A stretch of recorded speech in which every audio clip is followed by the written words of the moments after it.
a scientific mistake, a dangerous crime, and the woman who corrected it will pay with her life. Tonight, in a city where power is measured in blood and silence, Dr. Alara Voss made the mistake that would either kill her or crown her. She wasn't supposed to speak. She wasn't supposed to see. But when a disgraced chemist recognizes a deadly forgery at a crime lord's table, staying quiet isn't an option. What happens next will reshape the underworld forever. If you're watching from your city, drop a comment below and hit that like button. Let's see how far this story reaches across the world. Now, let's begin. The rain hit Chicago like bullets that night, sharp, cold, unforgiving. It hammered the windows of Aurelius, the kind of restaurant where the wine list had no prices and the guest list had no tourists. Inside, the air was thick with cigar smoke and expensive cologne. Crystal chandeliers dripped light across mahogany tables. Waiters moved like shadows, trained never to make eye contact, never to speak unless spoken to. Alara Voss moved among them with her head down and her shoulders tight. The uniform didn't fit right. Black slacks a size too large, white button-down that gaped at the collar. Her hands, scarred from years of lab work, trembled as she balanced a tray of empty glasses. She'd been doing this for 6 months now, 6 months since her world collapsed. 6 months since her name became mud in every research institution that mattered. She wasn't supposed to be here. 3 years ago, she'd been publishing in Nature, presenting at international conferences, on track for tenure at one of the country's top universities. Then Dr. Marcus Chen, her mentor, her collaborator, the man she'd trusted with everything, had stolen her research, published it under his name, and when she fought back, he'd buried her, fabricated ethics violations, forged lab reports. By the time the dust settled, she had no job, no reputation, and legal bills that would take a decade to pay off. Now she cleared tables for men who didn't see her face. The back room was different from the main dining area. No windows. One entrance. The walls were covered in burgundy velvet that swallowed sound. When the door closed, the room became a vault. Tonight, it held 6 men and enough combined wealth to buy a small nation. Adrian Cade sat at the head of the table. He was 38, but looked older in the way men do when they carry weight that has nothing to do with age. Broad-shouldered, dark-haired, with a face that was handsome in a brutal sort of way, sharp jaw, deeper-set eyes that missed nothing. He wore a charcoal suit that probably cost more than Alara made in a year. No jewelry except a watch. No obvious weapons. He didn't need them. The 2 men flanking him were weapons enough. To his right sat Marcus Reeves, his lawyer, mid-50s, silver hair, the kind of face that smiled in courtrooms and never meant it. To his left was Cole, head of security, 6'4" and silent as a grave. Across the table were the guests. Victor Hale, a broker from New York with slicked back hair and a smile full of veneers. His associate, a nervous accountant named Brennan, and a technical consultant Alara didn't recognize, pale and sweating despite the air conditioning. She'd already made 3 trips into the room. Each time she kept her eyes down, set down plates, picked up empties, vanished. The 4th time, she brought the cognac. "Gentlemen," Victor was saying as she entered, "I assure you the formula is authentic. My chemist has verified every component." "Your chemist." Cade's voice was low, almost soft. That was the dangerous thing about him. He never raised his voice. "The one who isn't here." "He's based in Berlin. The documentation is all I don't pay for documentation, Victor. I pay for results." Alara set down the cognac bottle with hands that didn't shake anymore.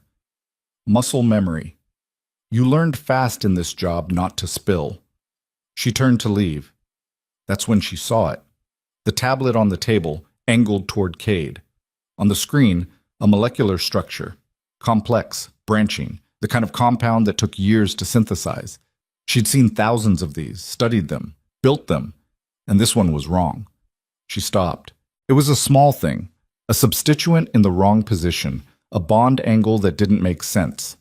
To anyone else, it would look fine, impressive even. But Alara had spent 4 years of her life developing this exact class of compounds. She knew the architecture like she knew her own pulse. This wasn't just wrong. It was catastrophically wrong. Unstable, dangerous, worth nothing. The words left her mouth before her brain caught up. That's the wrong compound. The room didn't just go quiet. It went dead. Every head turned. Cade's eyes locked onto her with the focus of a predator spotting movement in tall grass. Victor's smile froze. Cole's hand drifted toward his jacket. Alara's heart tried to hammer its way out of her chest. "Excuse me?" Cade's voice was still soft. Somehow, that made it worse. She should apologize, bow her head, back out of the room, and pray they forgot her face. That's what any sane person would do. Instead, she heard herself say, "The molecular structure on your screen, it's wrong." Victor stood so fast his chair scraped the floor. "Who the hell is this?" "One of the staff," Marcus said, frowning. "She needs to leave, now." Victor's face had gone red. "This is a confidential—" "Wait." Cade held up one hand. Victor shut up instantly. Cade's eyes never left Alara. "Wrong how?" Her mouth was dry. The room felt too small, too hot. She could feel Cole watching her the way a wolf watches a rabbit. "The tertiary carbon substitution," she said. Her voice came out steadier than she felt. "It's in the wrong position. That compound wouldn't be stable. The bond angles would create internal strain. It would decompose within 72 hours, probably less depending on storage conditions." Silence. Victor laughed. It sounded forced. "Mr. Cade, I apologize for this interruption. Obviously, this woman doesn't know what she's—" "She used technical terminology," Cade said quietly. "Correctly." He leaned back in his chair, studying Alara like she was something he'd found under a microscope. "You have a chemistry background." It wasn't a question. "I used to," Alara said. "Used to. I worked in synthetic organic chemistry, pharmaceutical development. And now you work here." "Yes." "Why?" The question hung in the air. Alara felt her fingernails digging into her palms. "That's not relevant to—" "Answer the question." There was no warmth in his voice, no curiosity, just command. "I was blacklisted," she said. "Couldn't get hired anywhere else." "For what?" "For being right when someone more powerful wanted me to be wrong." Something flickered in Cade's eyes. Not sympathy, interest. He turned to Victor. "Your chemist verified this formula?" "Of course. Dr. Herman is one of the leading—" "Get him on the phone." "It's 3 a.m. in Berlin." "Then wake him up." Victor's jaw tightened. He pulled out his phone, fingers jabbing at the screen. The room waited. Alara's legs felt like water. She should leave. She should run. But Cole was standing now, positioned between her and the door, and running seemed like a very bad idea. The phone rang on speaker. Once, twice. On the 4th ring, a groggy voice answered in German-accented English. "Hale? What is it?" "Herman, I need you to confirm the molecular structure we discussed. The tertiary carbon substitution. Where is it positioned?" A pause. Papers rustling. Then, "Position? Ah, C7. You're certain?" "Of course. That is what I sent you." Cade picked up the tablet, turned it so Victor could see. "This shows it at C5. Another pause, longer this time. "That is not possible. I sent C7. Let me check my files. Hold on." The sound of keyboard clicking came through the speaker. Alara watched Victor's face drain of color. There is some error in transmission," Herman said finally. His voice had gone thin. "The file you have is corrupted. I will resend immediately." "Don't bother," Cade said. He ended the call. Victor opened his mouth, closed it, opened it again. "This is a simple mistake, a file error. The actual compound is $100 million, Cade said. "That's what you're asking for this formula. And you didn't even verify the file before flying here." "Mr. Cade, I assure you, you assured me the formula was authenticated. It wasn't. You assured me your chemist verified every component. He didn't. What else are you assuring me that isn't true?" Victor's hands were shaking now. "I can have the correct file here in an hour, 2 hours. We can still—" "We're done. Please, I've invested everything into—" "Marcus," Cade said, "draw up the termination paperwork." The lawyer was already opening his briefcase. Victor looked around the table like a drowning man searching for driftwood. His associate had gone white. The technical consultant was studying his hands. No help anywhere. "You can't do this," Victor said. His voice cracked. "I have contracts. Agreements. With performance clauses," Marcus said pleasantly. which you've just violated. I'll sue. You'll leave. Cade stood. The meeting was over. Cole will show you out. Cole moved around the table with the unhurried confidence of a man who'd done this 1,000 times. Victor and his people went, one hand on each of their shoulders, firm enough to communicate that resistance wasn't an option. The door closed. Cade turned to Alara. She'd been hoping he'd forgotten about her. Stupid hope. You, he said. Sit. She sat. Up close, Cade was even more unsettling. His eyes were gray, the color of winter oceans. They took her apart piece by piece, calculating, measuring, deciding. What's your name? Alara Voss. Dr. Voss? Not anymore. I lost my PhD when they revoked my credentials. They? She took a breath. The university. My former mentor falsified evidence that I'd committed research fraud. By the time I could fight back, my reputation was destroyed. Why didn't you fight harder? I tried. For a year. Lawyers are expensive. Defamation cases are nearly impossible to win. Eventually, you run out of money and time and hope. Cade poured himself cognac. Didn't offer her any. And now you're waiting tables. Yes. That formula on the screen. You recognized it. I should. I invented it. That got his attention. His hand paused halfway to his mouth. Explain. 4 years ago, I was developing a new class of synthetic compounds for pharmaceutical applications. That structure, the correct version, was the breakthrough. My mentor, Dr. Marcus Chen, stole my research before I could publish. He filed patents in his name. When I fought back, he destroyed my career to cover his tracks. And this Victor Hale? He must have bought the formula from Chen, or someone Chen sold it to. But he got a corrupted file, or a fake, or... I don't know. What I do know is that compound wouldn't work. Cade set down his glass. What would it do? Best case? Nothing. Worst case? Degrade into toxic byproducts. Depends on the application. The application is private. I assumed. You assumed correctly. He studied her for another long moment. Alara felt like a specimen on a slide. You saved me $100 million tonight, Cade said finally. I didn't mean to. But you did. He leaned back. That creates a problem. Her stomach dropped. What kind of problem? You know too much. You've seen my face, heard this conversation, identified a formula I was purchasing. In my line of work, that's called a liability. I won't tell anyone. I don't even know what the formula is for. No. But you could find out.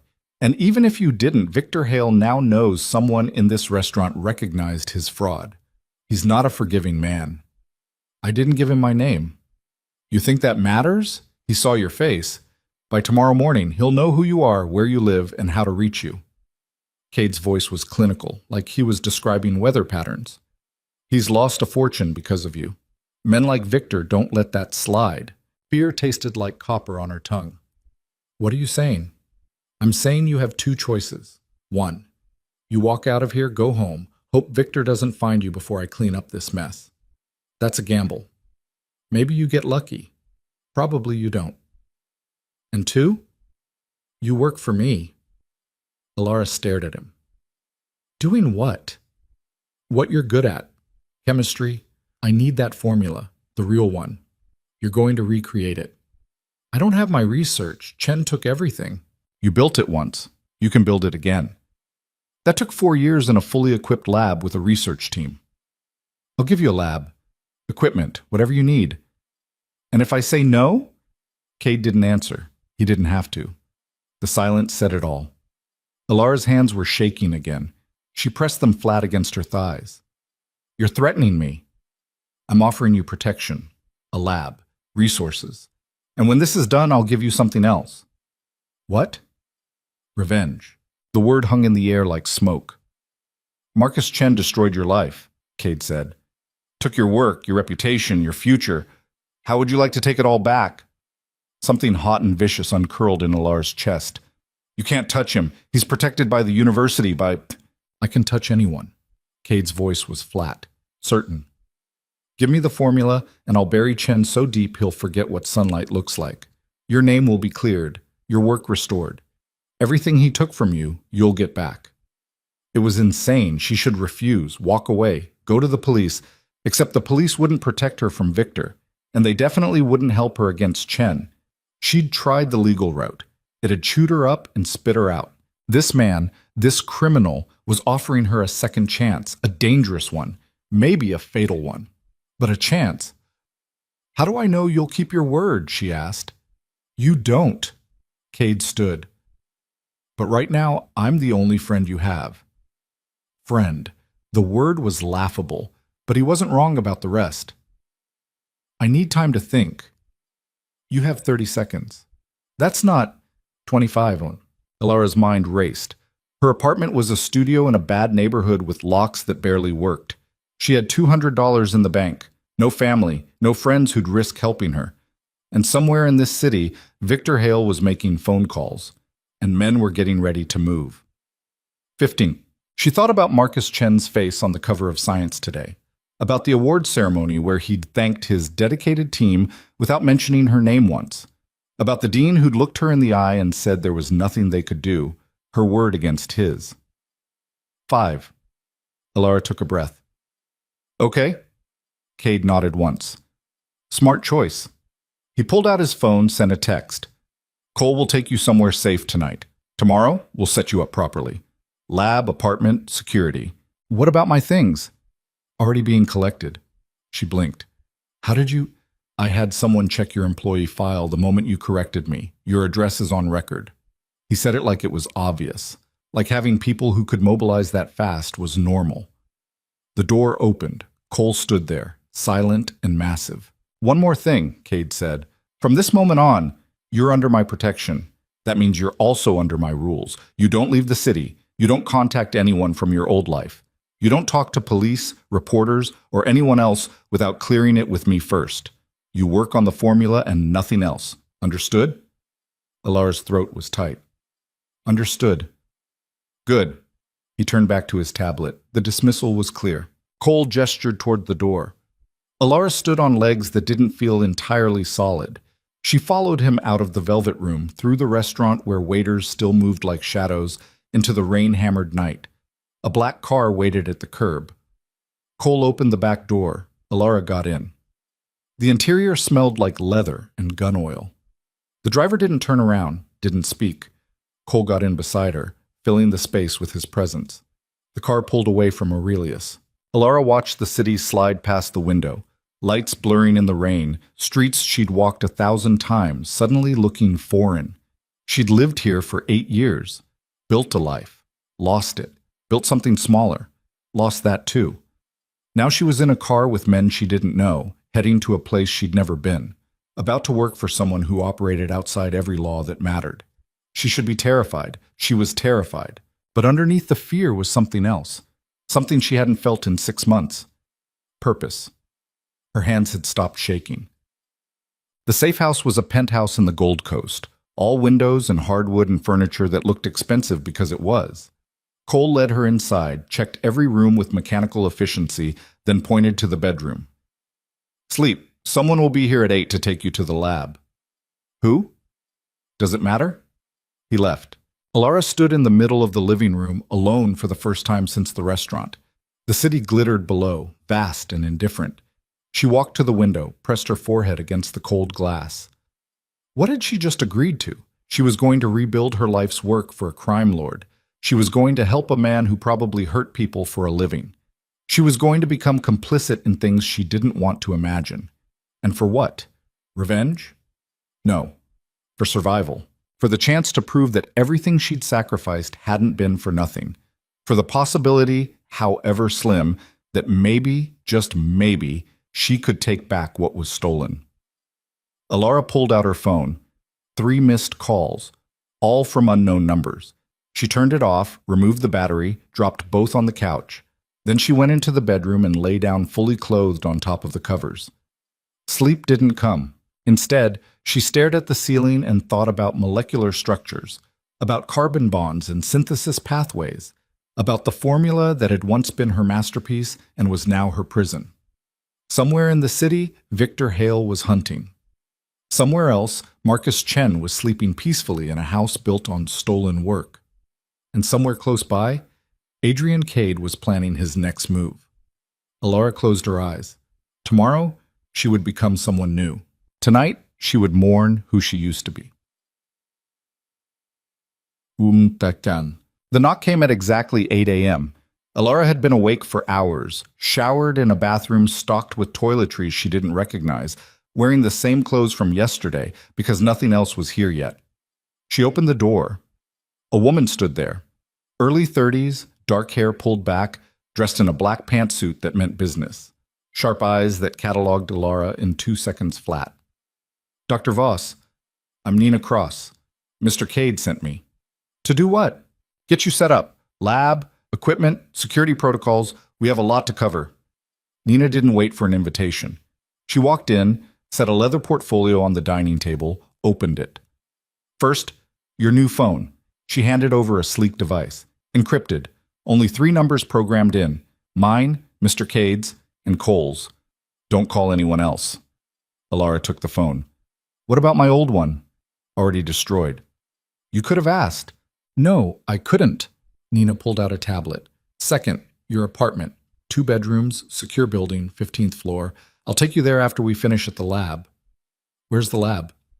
Industrial district, old pharmaceutical building. Renovated. By renovated, you mean? I mean, it has everything you'll need and nothing you can trace. The property's held through shell companies, triple layered. Even if someone found it, they couldn't connect it to Mr. Cade. Alara sat down slowly. You do this often? Set people up? Nina's expression didn't change. Mr. Cade invests in talent. I facilitate those investments. Is that what I am? An investment? You're whatever you prove yourself to be. Fair enough. They spent the next hour going over protocols, security, communications, supply chains. Nina had thought of everything, or Cade had, and she was executing. By the time they finished, Alara's head was spinning. Any questions? Nina asked. When do I start work? Today. As soon as we get to the lab. Nina closed the portfolio. Mr. Cade wants progress reports every 48 hours. If you need anything, materials, equipment, consultation, you tell me. I'll make it happen. And if I can't recreate the formula? Nina's eyes were flat. That's not an option you want to explore. The lab was perfect. That was the first thing Alara thought when Nina led her through the security doors into the converted pharmaceutical facility. Perfect and terrifying. The space was huge, easily 2,000 square feet. Clean room protocols, state-of-the-art ventilation, synthesis stations with equipment she'd only dreamed about in academia, mass spectrometers, NMR machines, a chromatography setup that must have cost $500,000 alone. In the corner, a glass-walled office with a desk and computer. This is mine? Alara's voice came out small. This is yours, Nina confirmed. There's a full inventory in the system. If something's missing, let me know. Alara walked between the workstations, trailing her fingers along the counters. She hadn't been in a real lab in 6 months, hadn't touched research-grade equipment in longer. It felt like coming home to a house that had been sold to strangers. One more thing, Nina said. She gestured to a man standing by the entrance, early 20s, built like he knew his way around a gym, trying to look casual and failing. This is Marcus. He'll be stationed outside during work hours. Security? Your safety is Mr. Cade's priority. We're making sure I don't run. Nina didn't deny it. Both can be true. After Nina left, Alara stood in the middle of her new laboratory and tried to process the last 12 hours. Yesterday morning, she'd been a waitress with no future. Now she had a lab, an apartment, protection, and a deadline she didn't know but could feel ticking. She walked to the computer, logged in with the credentials Nina had provided. The system was clean, no internet access, no outside connections. A closed loop. Smart. Alara opened a new file and started writing. Yike. Synthesis notes. Day 1. Compound. Modified heterocyclic structure. Original development, 2019 to 2022. Current status. Recreation from memory. She worked through the night. The formula had been her obsession for 4 years. She dreamed about it, woke up thinking about it, scribbled notes on napkins when inspiration hit at 3 a.m. Some researchers documented everything. Alara had lived it. Now she poured that memory onto the screen. Synthesis pathways. Reagent lists. temperature protocols. The broad strokes came easily. The details were harder. There had been hundreds of failed attempts, small adjustments, moments of breakthrough that seemed obvious in hindsight but had taken months to achieve. She didn't have months. By the time Marcus knocked to say his shift was ending, Alara had the first 2 stages mapped out. Rough, incomplete, but a start. "You need anything?" Marcus asked. He looked uncomfortable, like he wasn't sure what to do with a scientist. "Coffee," Alara said, "and time." "Can't help with the second one. Coffee machines by the break room." He left. His replacement, a woman named Torres, took position outside.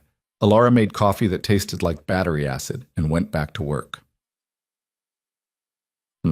48 hours later, Nina returned for the first progress report. Alara had slept maybe 4 hours total. Her eyes burned, her back ached from hunching over the computer. But she had something to show. "The synthesis has 6 major stages," she explained, pulling up her notes. "I've mapped out the first 4. The 5th is the critical step, where the original formula diverged from standard methodology. That's also where I'm stuck." Nina reviewed the screen without comment. "What do you need?" "Access to literature databases, or consultation with someone who specializes in heterocyclic chemistry. No outside contact. Then I need time to work through it myself." "How much time?" 2 weeks, maybe 3. Nina made a note. "I'll inform Mr. Cade." "Anything else?" "Yeah, why does he want this formula? What's it for?" "That's not your concern." "I'm building it. That makes it my concern." Nina looked up. Her expression was carefully neutral. "Dr. Voss, you're very smart. Smart enough to know that some questions don't have safe answers. Focus on the chemistry. Leave the business to Mr. Cade." She left before Alara could argue. Busy. 3 days became 5. 5 became 10. The lab became Alara's entire world. She barely saw her apartment, barely slept. The synthesis consumed her the way it had the first time, all-encompassing, demanding, relentless. The difference was that now she was working alone. No graduate students to double-check her math. No lab meetings to brainstorm solutions. No Marcus Chen looking over her shoulder. Actually, that last part was better. On day 12, she had a breakthrough. It came at 2 in the morning, staring at failed reaction data from the day before. The problem wasn't the catalyst like she'd thought. It was the solvent ratio. She'd been using the wrong proportions, too conservative, trying to minimize side reactions. But this compound needed aggression, needed to be pushed. She ran the reaction again with adjusted parameters. 3 hours later, the mass spec data came back. 73% yield, clean product, minimal impurities. Alara stared at the readout until her vision blurred. She'd done it. Stage 5 was complete. Cade came to the lab the next morning. Alara was running confirmation tests when Nina walked in with him. She looked up, startled. He'd never visited before, had gotten all his updates through Nina. "Dr. Voss," he said, "I hear you made progress. Stage 5 is complete. Stage 6 should be straightforward. Another week, maybe less." "Show me." She walked him through the data, explaining the synthesis pathway, the breakthrough, the projected timeline. He listened without interrupting, those gray eyes taking in everything. When she finished, he nodded once. "Good work?" "That's it? Good work? What else would you like?" "I don't know. Some indication of what I'm building? Why this formula is worth $100 million? You know the chemistry. That's what matters. To you, maybe. To me, it matters what this gets used for." Cade's expression didn't change. "You want ethics now? After 12 days of working on it without asking?" He wasn't wrong. Alara looked away. "The compound has pharmaceutical applications," Cade said. "That's all you need to know." "Pharmaceutical applications that required buying it on the black market?" "The patent system is complicated. Sometimes faster routes exist." "You mean illegal routes?" "I mean practical ones." He moved closer. Not threatening exactly, but deliberate. "You wanted revenge on Marcus Chen. You wanted your life back. That requires leverage. This formula is leverage. Are you having second thoughts?" Was she? Alara thought about the last 6 months. The shame, the isolation, the nights staring at her ceiling, wondering if it would have been easier to just give up. She thought about Chen's face. "No," she said. "No second thoughts." Then finish the work. When it's done, I'll keep my end of the bargain." He left. Nina lingered. "He's pleased with your progress. He has a funny way of showing it. Mr. Cade doesn't do praise, but he pays well and keeps his promises. That's better than praise." "Is it?" Nina's smile was thin. "In this world, yes." Nice. Stage 6 took 8 days. It should have taken 3, but Alara pushed herself too hard and made stupid mistakes. Contaminated a batch, used the wrong temperature, forgot to calibrate the pH meter. Exhaustion made her sloppy. On day 20, she forced herself to sleep for 12 hours straight. On day 21, she came back sharp. The final synthesis was elegant. All the earlier stages fed into this one, a cascade of reactions that transformed simple starting materials into something complex and powerful. Alara worked with the careful precision of a surgeon, measuring, mixing, monitoring. 48 hours later, she had the final product, pure, verified, perfect. She stared at the vial in her hands, 5 grams of white crystalline powder that represented 4 years of her life, plus 3 weeks of frantic recreation. Her masterpiece, her prison, her ticket to revenge. Alara set down the vial and picked up the phone. Nina answered on the first ring.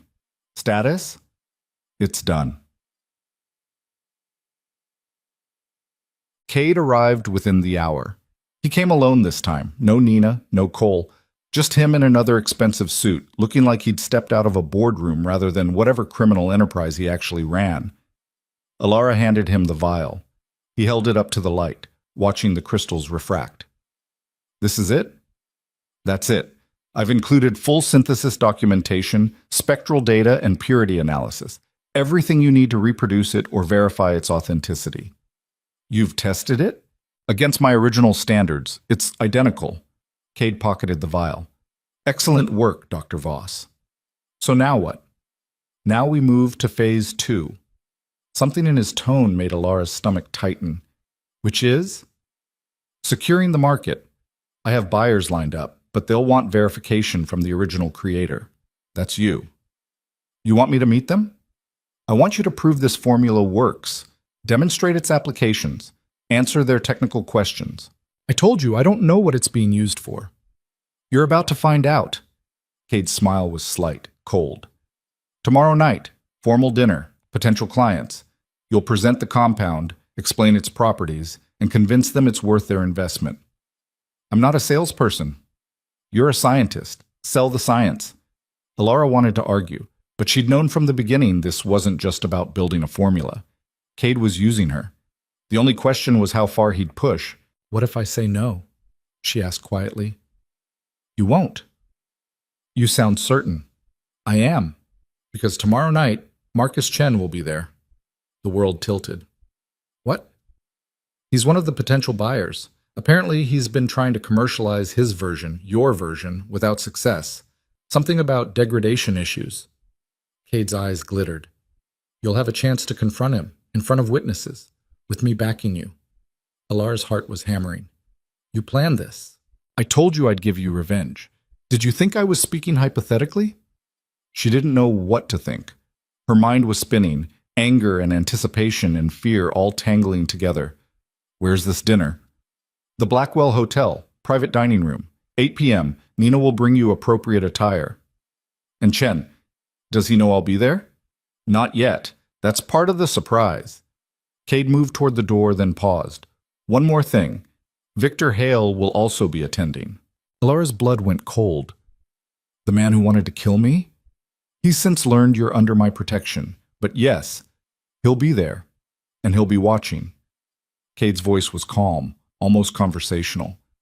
"This dinner is a test, Dr. Voss. Can you face the men who destroyed you without falling apart?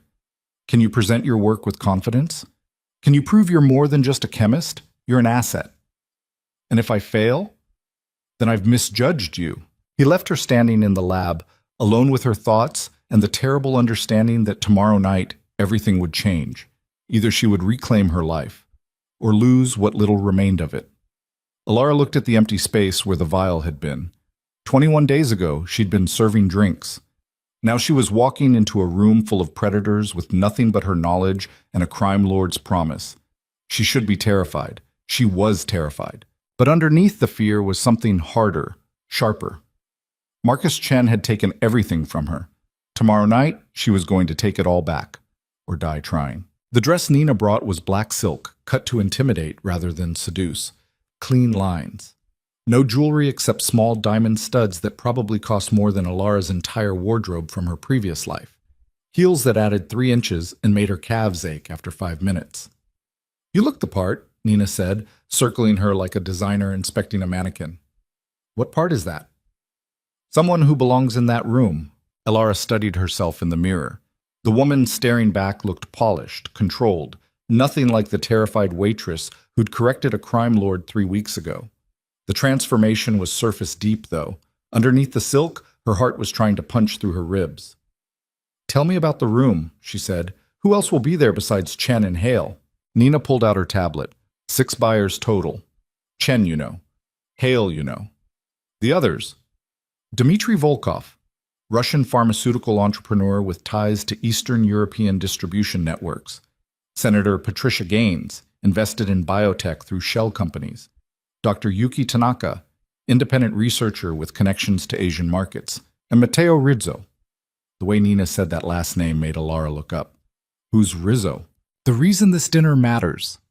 Nina's expression was carefully neutral. He controls significant territory, imports, exports, legitimate businesses that move illegitimate products. If Rizzo backs this formula, everyone else falls in line. If he doesn't, then what? Then Mr. Cade has a problem, and when he has a problem, everyone around him has a bigger one. Fantastic. The car ride to the Blackwell Hotel took 20 minutes through rain-slick streets. Cole drove. Nina sat beside Alara and back, doing something on her tablet that looked important and probably was. Neither spoke. Alara watched the city slide past and tried to remember how to breathe. She'd prepared. Spent the afternoon reviewing her notes, rehearsing explanations, anticipating questions. She knew this compound better than anyone alive. The chemistry was solid. The data was irrefutable. But science wasn't what terrified her. Facing Marcus Chen again, that's what made her hands shake. 3 years. 3 years since she'd seen him in person. The last time had been in the dean's office, Chen looking gravely disappointed while explaining to the committee that Dr. Voss had always been brilliant but unstable, prone to cutting corners, and he'd tried to protect her, but the evidence was damning. His voice had been so sincere, his face so perfectly calibrated between sadness and professional duty.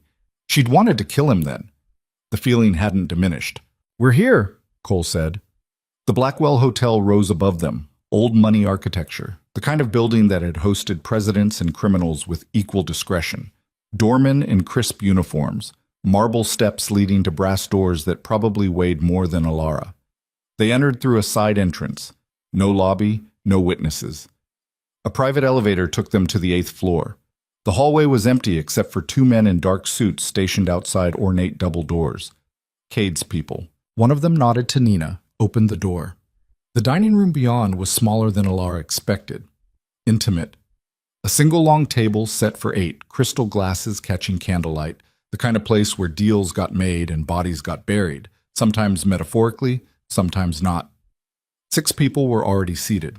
Alara recognized Victor Hale immediately. He'd aged badly in 3 weeks. New lines around his mouth, shadows under his eyes. When he saw her, something flickered across his face. Not quite fear, not quite anger, something in between. Next to him sat a woman in her 50s with severe features and expensive jewelry. Senator Gaines, probably. Across from them, a broad-shouldered man with Slavic features and cold eyes. Volkov. A smaller woman with delicate hands and sharp intelligence radiating from every gesture. Tanaka. At the head of the table sat a man who could only be Matteo Rizzo. Mid-60s, silver-haired, dressed in a suit that managed to look both elegant and dangerous. He watched Alara enter with the focused attention of a shark sensing blood in the water. And at the far end, reviewing something on his phone, was Marcus Chen. He looked exactly the same.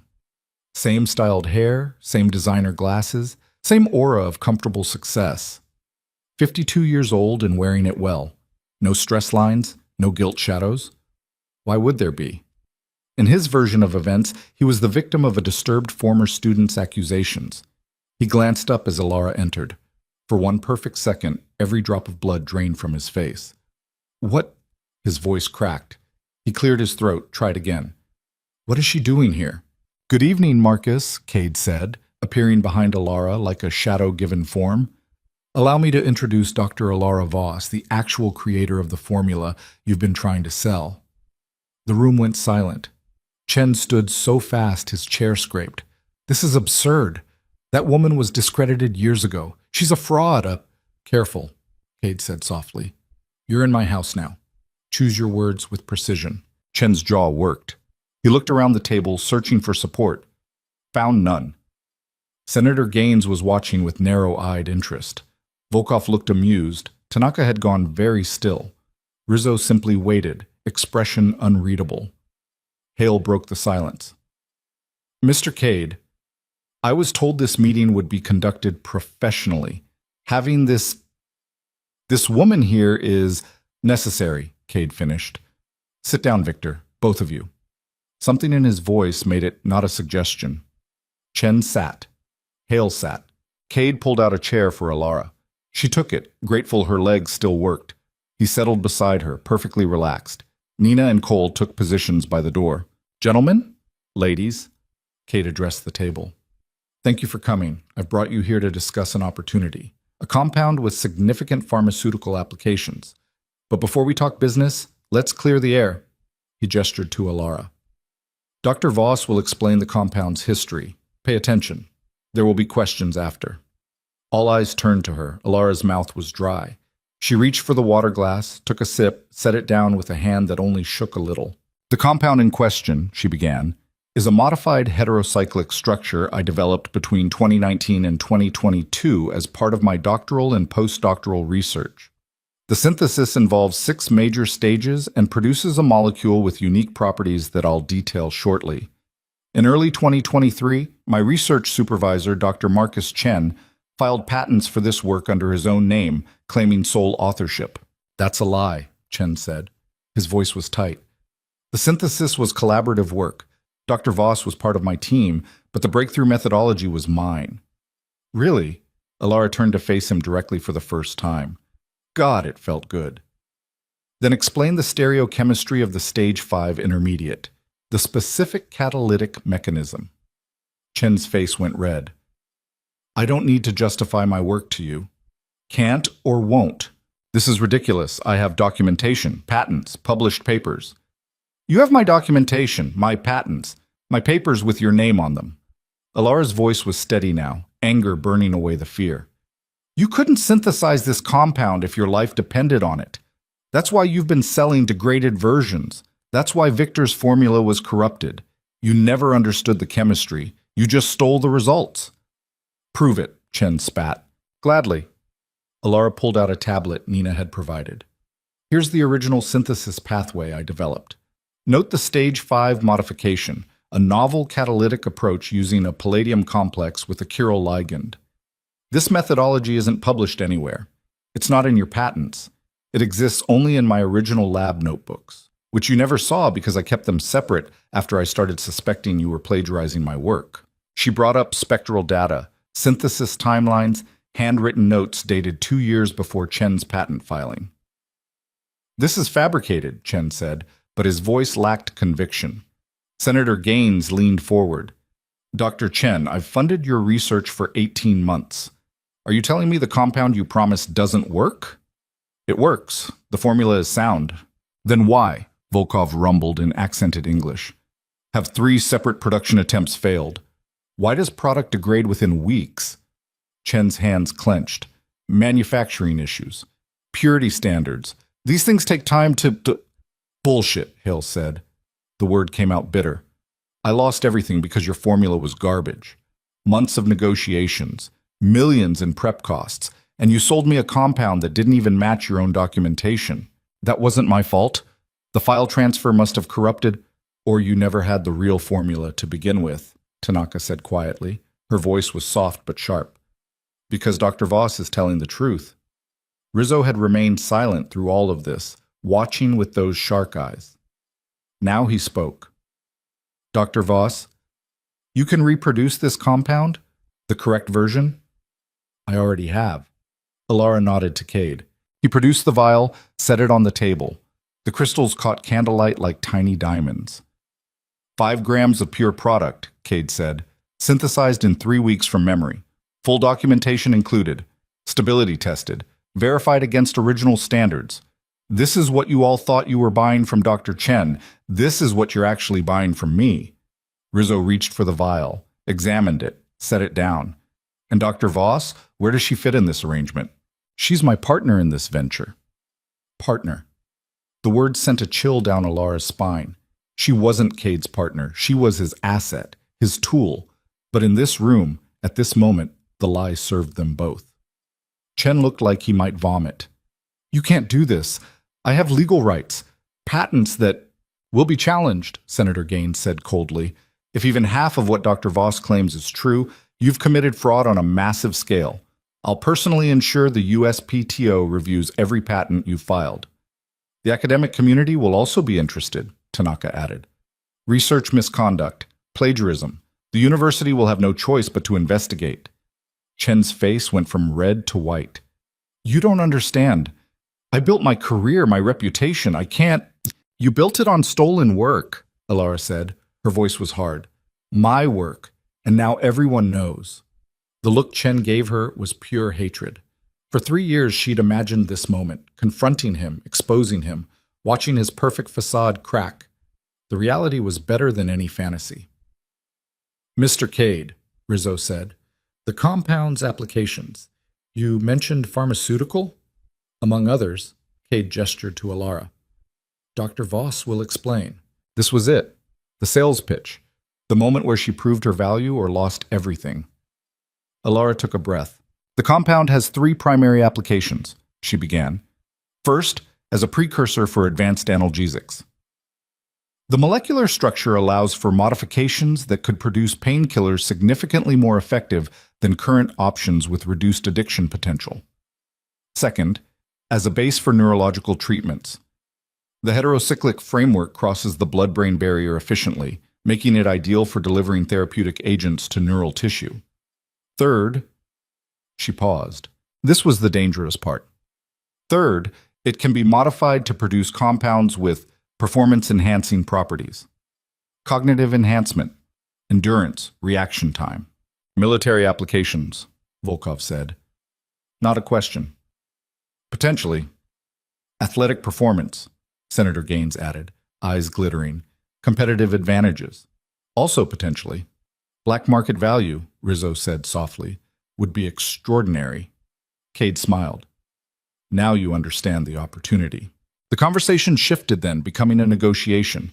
Pricing, distribution, territorial rights. Alara half listened, her mind still reeling from the confrontation with Chen.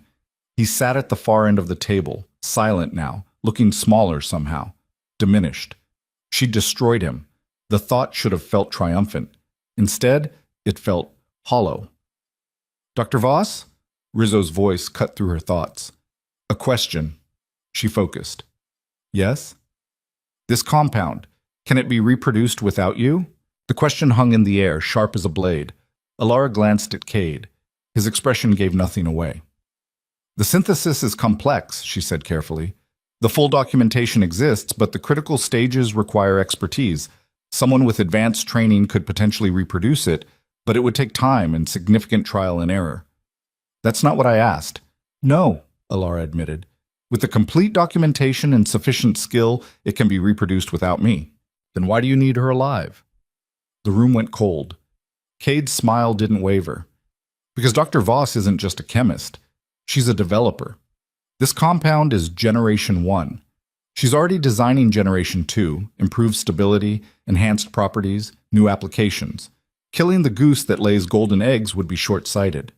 Rizzo's eyes moved from Cade to Alara and back. And if the goose decides to fly away? She won't. You sound certain. I am. Dr. Voss and I have an understanding. Cade's voice was calm, absolute. She wants her life back, her reputation restored, her work recognized. I can give her that. No one else can. And you, Dr. Voss? Rizzo addressed her directly.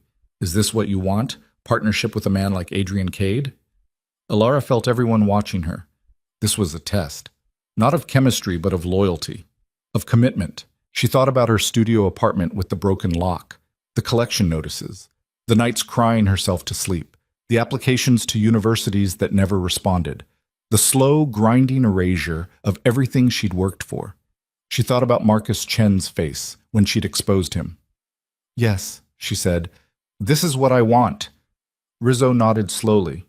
"Then we have a deal to discuss." The negotiation took 2 hours. By the end, preliminary agreements were in place. Rizzo would take primary distribution rights for the East Coast and overseas markets. Volkov would handle Eastern Europe. Senator Gaines would smooth regulatory issues and provide political cover. Tanaka would manage Asian distribution. Even Hale, desperate to recoup his losses, negotiated a small percentage in exchange for his existing network contacts. Chen got nothing. He sat through it all in silence, watching his stolen empire being carved up and redistributed. When Rizzo finally stood to leave, Chen found his voice. "This isn't over." Cade looked at him with something close to pity. "Yes, Marcus. It is. I'll fight this. I'll expose you. All of you." "To whom?" Senator Gaines adjusted her pearls. "The authorities." "I am the authorities, darling. The media? I control enough newspapers to bury any story you try to sell. The academic community? They'll crucify you the moment Dr. Voss's evidence comes to light." "You're ruined," Volkov added, almost cheerfully. "Accept it with grace." Chen's hands were shaking. "Alara!" His voice cracked. "You can't do this. After everything I taught you, everything I gave you." Something snapped inside her. "Everything you gave me?" Alara stood. "You gave me nothing. I earned every breakthrough, every insight, every success. You just slapped your name on it and took the credit. The only thing you taught me was that brilliant men can be mediocre thieves." "I made you," Chen said desperately. "Without my lab, my funding, my mentorship, I would have succeeded anyway. Probably faster." Alara moved around the table until she stood directly in front of him. "You didn't make me, Marcus. You stole from me, and now you're going to spend the rest of your career explaining why." She turned to Cade. "I'm done here. Almost." Cade gestured to Cole, who'd been standing silent by the door. "Dr. Chen needs an escort out. Make sure he understands that attempting to contact Dr. Voss or anyone else at this table would be extremely unwise." Cole moved forward. Chen stood, trying to maintain some dignity. "This is kidnapping," he said. "Illegal detention." "This is a private dinner," Senator Gaines corrected. "And you're leaving voluntarily, aren't you, Dr. Chen?" Cole's hand settled on Chen's shoulder. Not rough, but definitive. Chen left. Alara watched him go and felt nothing. No triumph, no satisfaction, just a vast, echoing emptiness where revenge should have been. The other guests departed shortly after, handshakes, promises of follow-up meetings, veiled threats disguised as professional courtesies. Soon only Alara, Cade, and Nina remained. "You did well," Cade said. Alara laughed. It came out harsh. "Did I? Because I feel like I just sold my soul." "You sold a formula. Your soul was never in question." "Wasn't it?" She turned to face him. "I just helped you set up a drug empire. Do you know what this compound could do in the wrong hands? The addiction potential? The black market applications? You knew what this was when you agreed. I knew I wanted revenge. I didn't think about the rest. And now that you have thought about it, I don't know." Alara pressed her hands to her temples. Her head was pounding. "Chen's destroyed. My work is recognized. But at what cost? The cost of living in reality instead of idealism." Cade's voice was matter-of-fact. "You were never going to get justice through legitimate channels. The system failed you. I offered you an alternative. You took it. That doesn't make it right. Right is a luxury. Survival is a necessity. You chose to survive." He wasn't wrong. God help her. He wasn't wrong. Nina's phone buzzed. She checked it, frowned. "We have a problem." "What kind of problem?" "Victor Hale just left the hotel. He's making calls. A lot of calls." Cade's expression didn't change, but something shifted in his posture. A tightening. "To whom?" "Can't tell yet, but his body language reads desperate." Nina pulled up security footage on her tablet.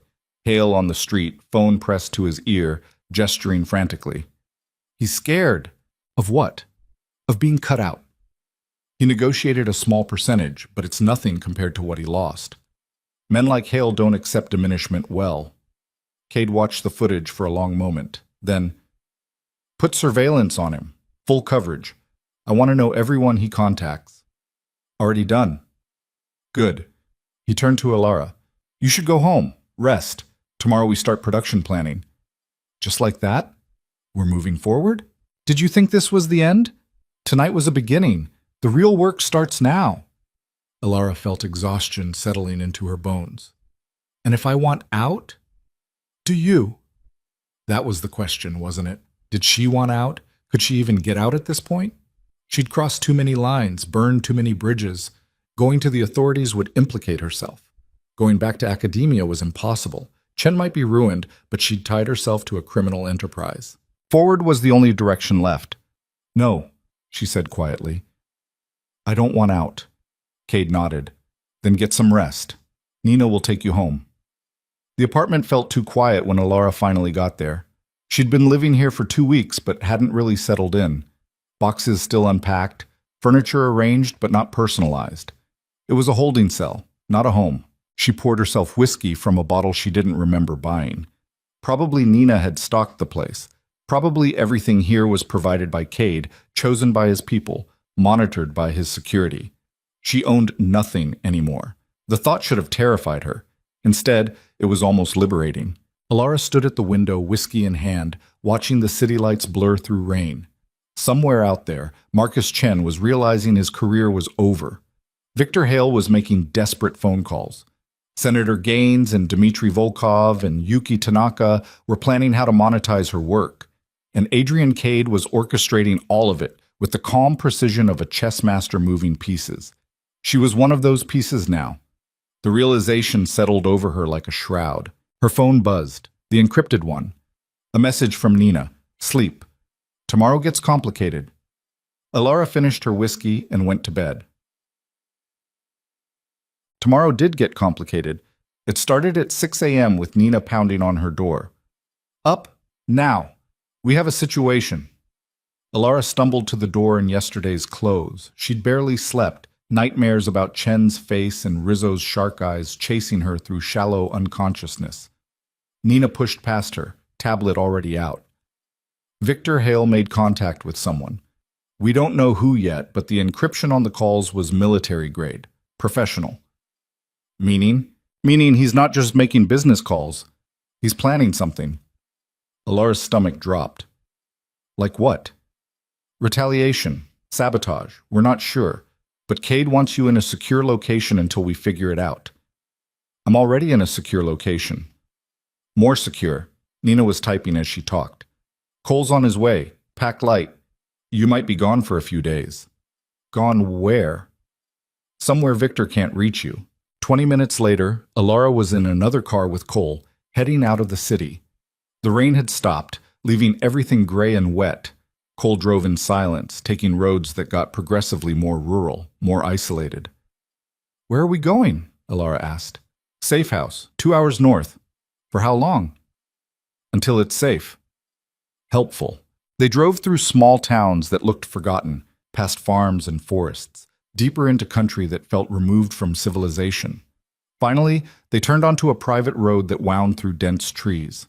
The house at the end was large, modern, and completely hidden from any main road.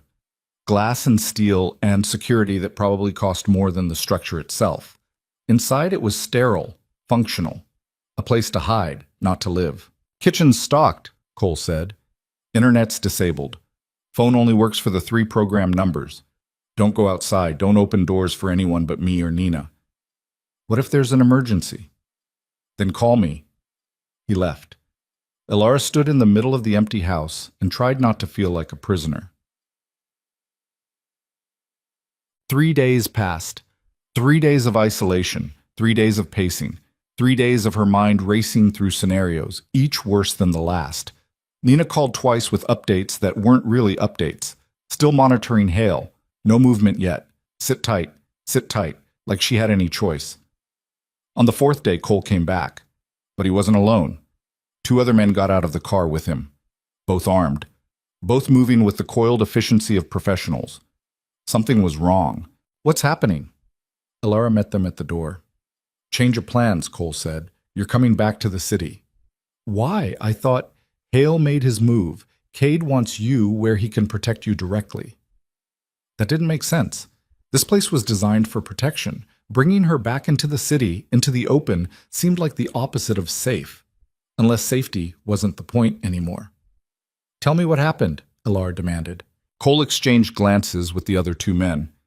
Hale sabotaged one of Cade's operations. Warehouse fire. $3 million in product loss. It's a declaration of war. And that affects me how? Because Hale's not just targeting operations, he's targeting people, associates, partners. Cole's eyes were flat. You're a partner now. The world tilted. He's going to kill me. He's going to try. We're not going to let him. They drove back to the city in tense silence. Alara watched the landscape reverse itself. Forests becoming farms, becoming suburbs, becoming urban sprawl. The sky was dark now, heavy with the promise of more rain. When they arrived, it wasn't at her apartment. It was at Cade's building. The elevator took them to the top floor, the penthouse she'd only heard about. When the doors opened, Alara stepped into a space that looked like it belonged in an architecture magazine.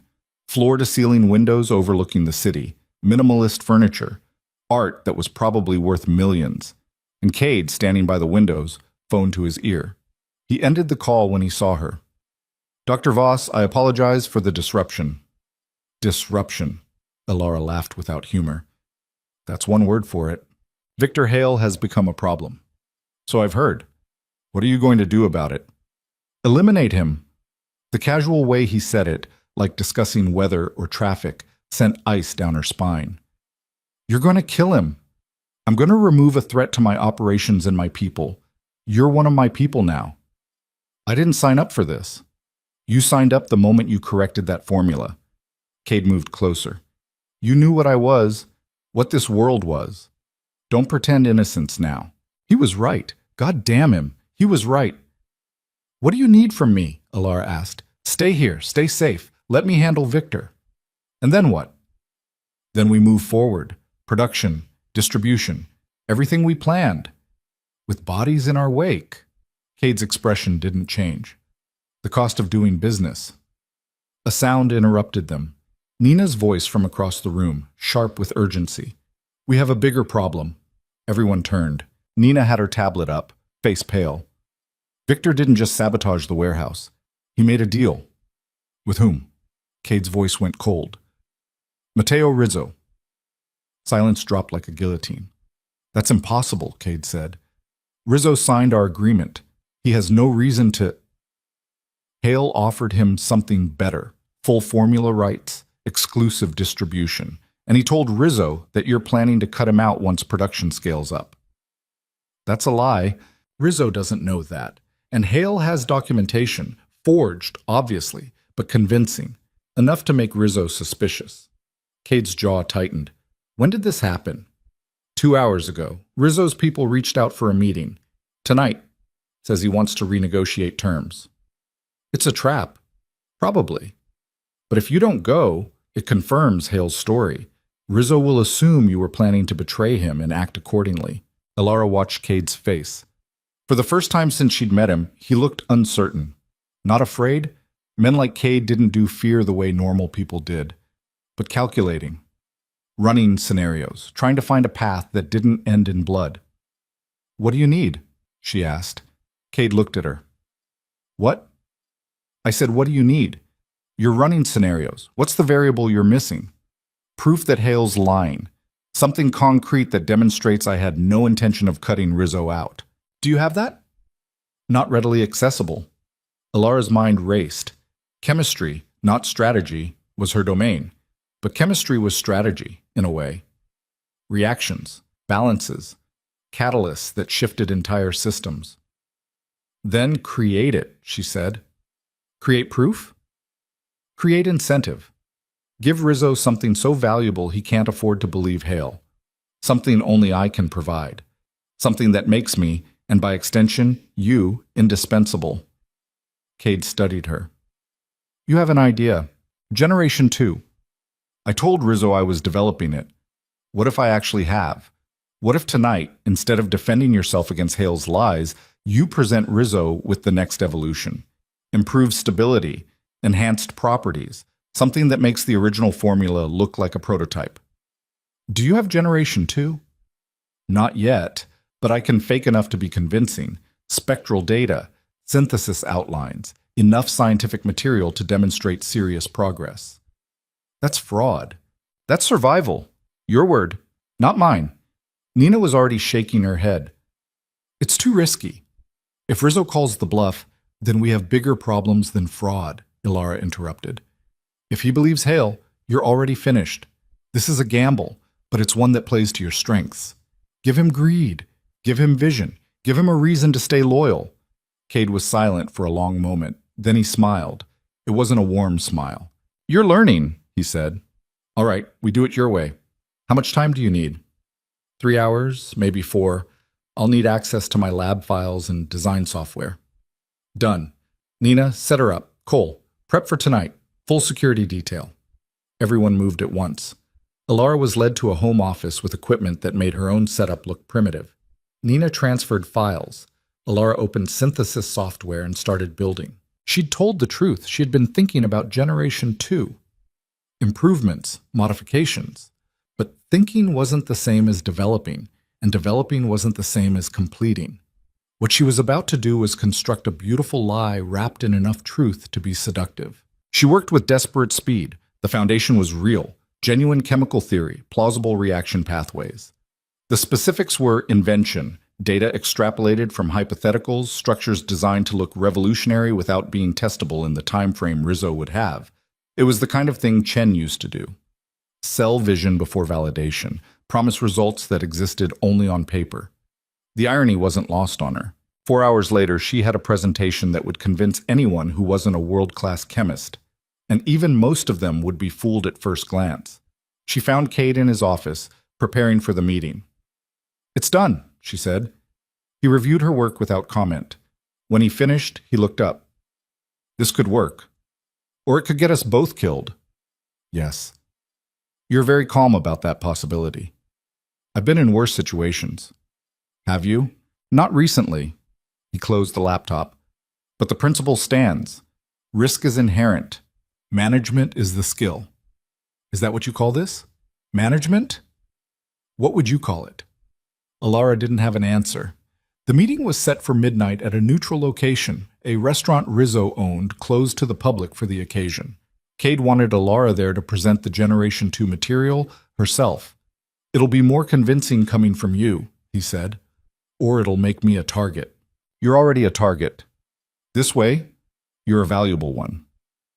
They arrived 15 minutes early. The restaurant was dark except for a private room in the back. Rizzo was already there, flanked by 4 men who looked like they ate bullets for breakfast.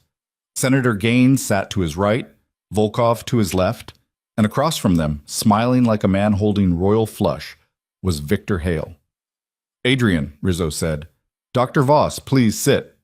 They sat. The atmosphere was glacial. Victor has made some interesting claims, Rizzo continued, about your intentions, your reliability. I'd like to hear your response. I'd like to hear the claims first, Cade said calmly. Hale leaned forward. You're planning to consolidate production once it scales. Cut out everyone at this table except your personal network.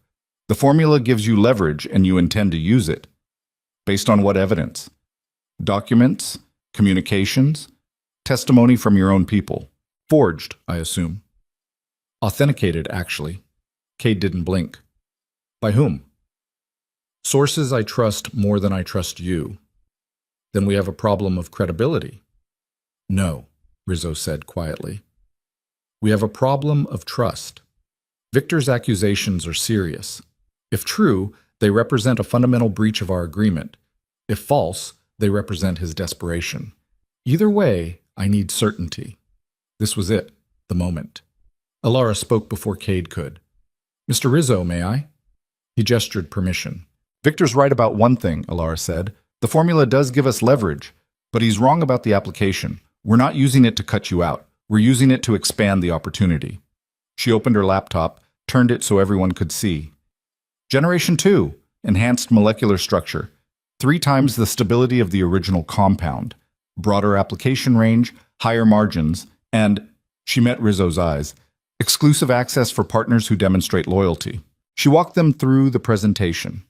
The chemistry danced across the screen, beautiful, complex, mostly fictional. But it looked real. It sounded real. And most importantly, it promised wealth that made the original formula look like a down payment. Rizzo listened without interruption. When she finished, he sat back. This exists. The framework exists. Full development will take 6 months, maybe less with proper resources. And if we invest in this development, you get first access, priority distribution. The original formula becomes the foundation for an entire product line.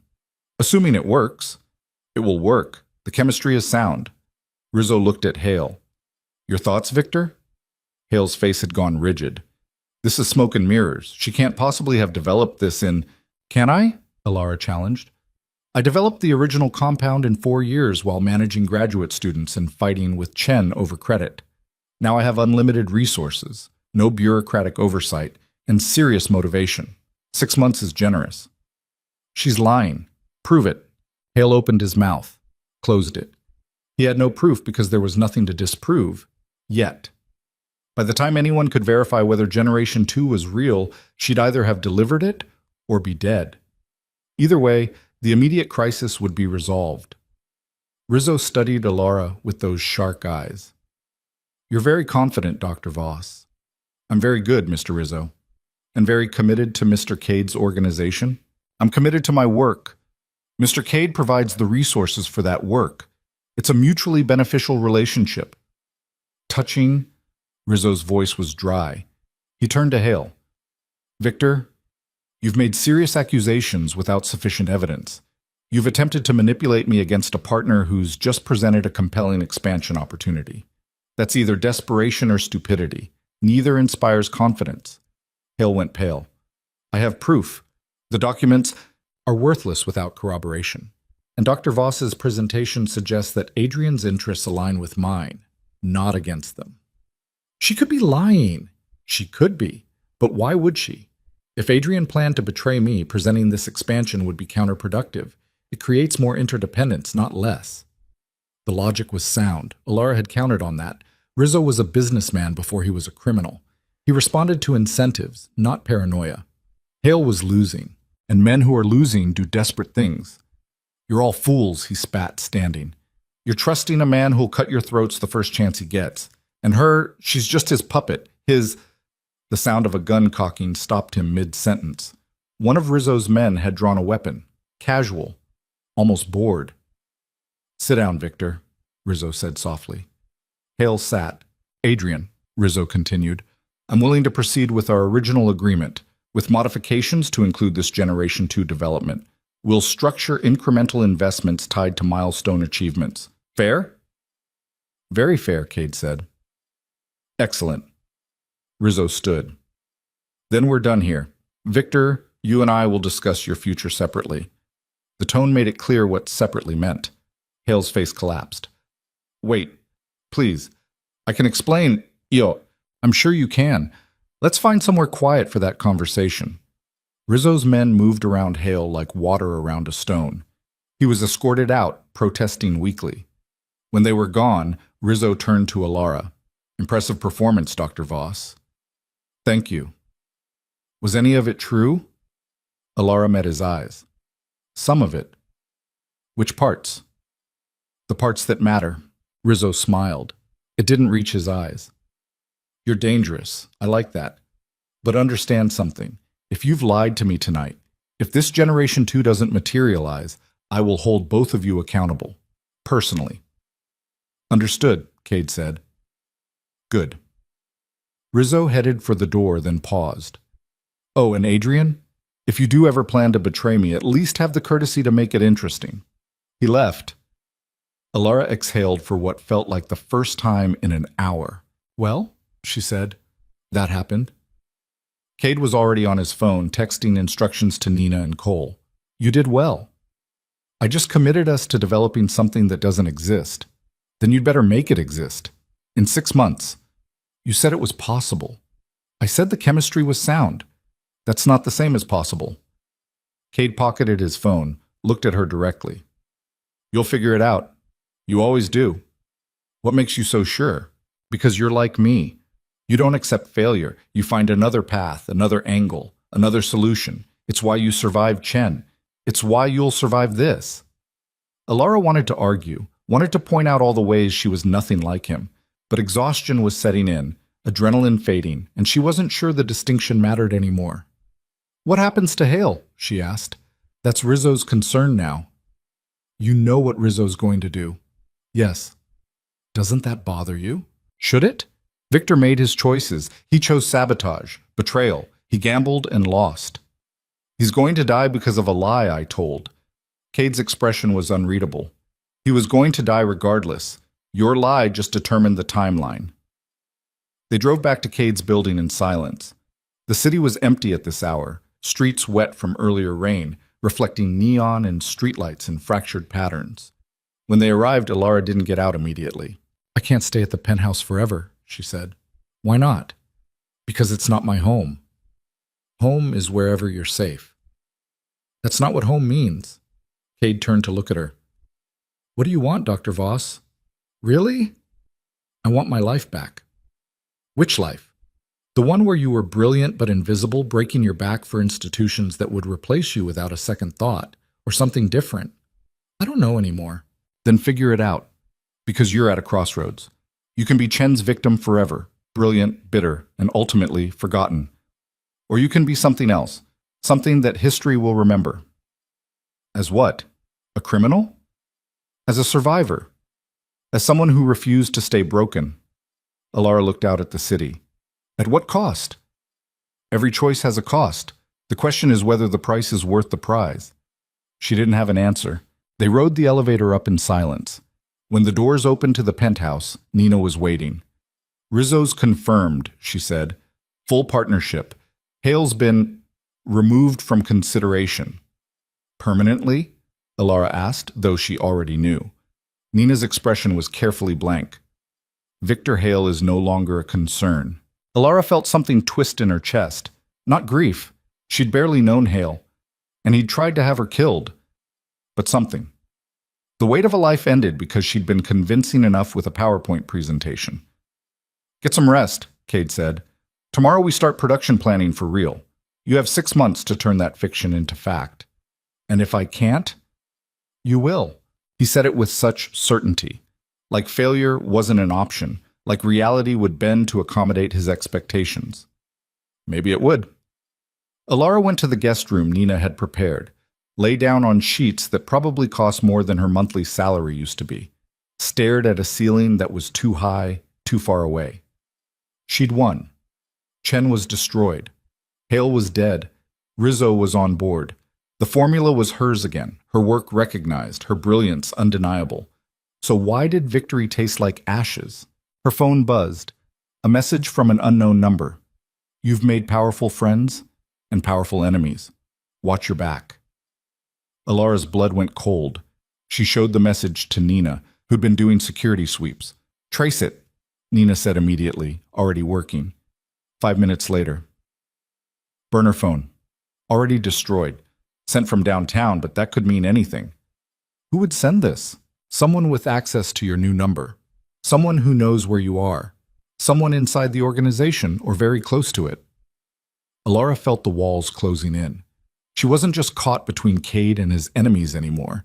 She was inside the machine. And machines ate people. That night, sleep didn't come. Alara stood at the window, watching the city that had become her prison and her kingdom, and understood with crystalline clarity that there was no going back. She'd crossed the point of no return. Forward was the only direction left. Even if forward led straight into darkness, the lab became Alara's entire universe again. But this time, the work felt different, poisoned. Every calculation carried the weight of Victor Hale's corpse. Every synthesis pathway was a reminder that failure meant more than professional embarrassment. It meant bodies. She worked 18-hour days, 20 when she couldn't sleep. The Generation 2 compound had to be real, had to work, had to justify the lie that had kept her breathing. 2 weeks in, she hit her first major obstacle. The enhanced stability she'd promised required a completely novel catalytic system. The original formula had used palladium complexes she'd spent years optimizing. Generation 2 needed something else, something that existed only in theoretical papers and her increasingly desperate imagination. She tried 17 different approaches. All failed. On the 18th attempt, at 3 in the morning, on a Tuesday that felt like it had lasted 3 days, she got a 78% yield with acceptable purity. Then she tried to reproduce it. 42% yield, different impurity profile. The reaction was unstable, sensitive to variables she couldn't identify. She tried again. 61%. Again. 39%. The chemistry was fighting her, and chemistry didn't lie. Problem? Nina's voice came from the doorway. Alara didn't turn around. The reaction won't stabilize. I can get product, but not consistently. Rizzo wants something that can be manufactured at scale. This barely works in a controlled lab. How long to fix it? I don't know. Weeks? Months? Maybe never. That's not an acceptable answer. It's the only honest one I have. Nina moved closer, examining the data on Alara's screens. What do you need? A miracle, or access to someone who's solved similar problems. Who? Alara pulled up a file she'd been avoiding for 2 weeks. A name, a location, a person she'd hoped never to contact again. Dr. Sarah Okonkwo. She's at MIT now, specializes in exactly this type of catalytic chemistry. If anyone can solve this, she can. Can you trust her? She was my friend. Before Chen destroyed my career, we published together. She tried to defend me during the investigation, but the university shut her down. So she owes you, or resents me for dragging her into my mess. I don't know. We haven't spoken in 3 years. Nina was already typing on her phone. I'll arrange contact. She won't help criminals. She won't know she's helping criminals. We'll approach it differently. How? Nina's smile was cold. Leave that to me. 3 days later, Alara found herself on a video call with Sarah Okonkwo. The screen showed a woman in her early 40s, natural hair pulled back, wearing a MIT sweatshirt, and the kind of exhaustion that came from grant deadlines and undergraduate labs. When she saw Alara, her expression went through several rapid changes: surprise, confusion, and something that might have been guilt. Alara, is that really you? Hi, Sarah. Wow, I didn't expect... Sarah stopped, recalibrated. How are you? Where are you? I heard you left academia. I did. I'm doing private research now. For whom? A pharmaceutical company. Can't disclose specifics. NDA. Sarah's eyebrows rose. They hired you after everything with Chen? Some organizations care more about results than politics. Apparently. Sarah leaned back. So why the call? It's been years. This was the delicate part. The script Nina had prepared was sitting on Alara's desk, but using it felt wrong. Sarah deserved better than manipulation. She used it anyway. I'm stuck on a catalytic problem. Novel heterocyclic synthesis. The reaction works but won't stabilize. I remembered your work on transition metal complexes and thought you might have insights. Sarah's academic instincts kicked in immediately. What's the system? Alara shared the relevant chemistry, carefully edited to remove anything that would identify the actual compound. Sarah studied it, asked questions, made notes. For 20 minutes, it was like old times. 2 scientists solving a problem because the problem was there. Then Sarah said something that changed everything. This structure looks familiar. Where have I seen this before? Alara's heart stopped. What do you mean?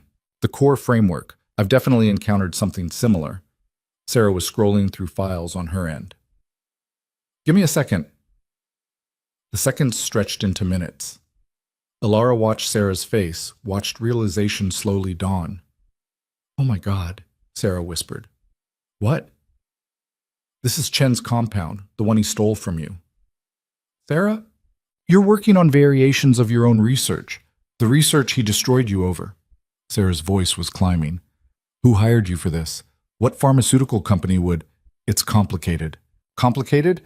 Alara, this compound has been flagged by half a dozen regulatory agencies. The applications Chen was pursuing were borderline illegal.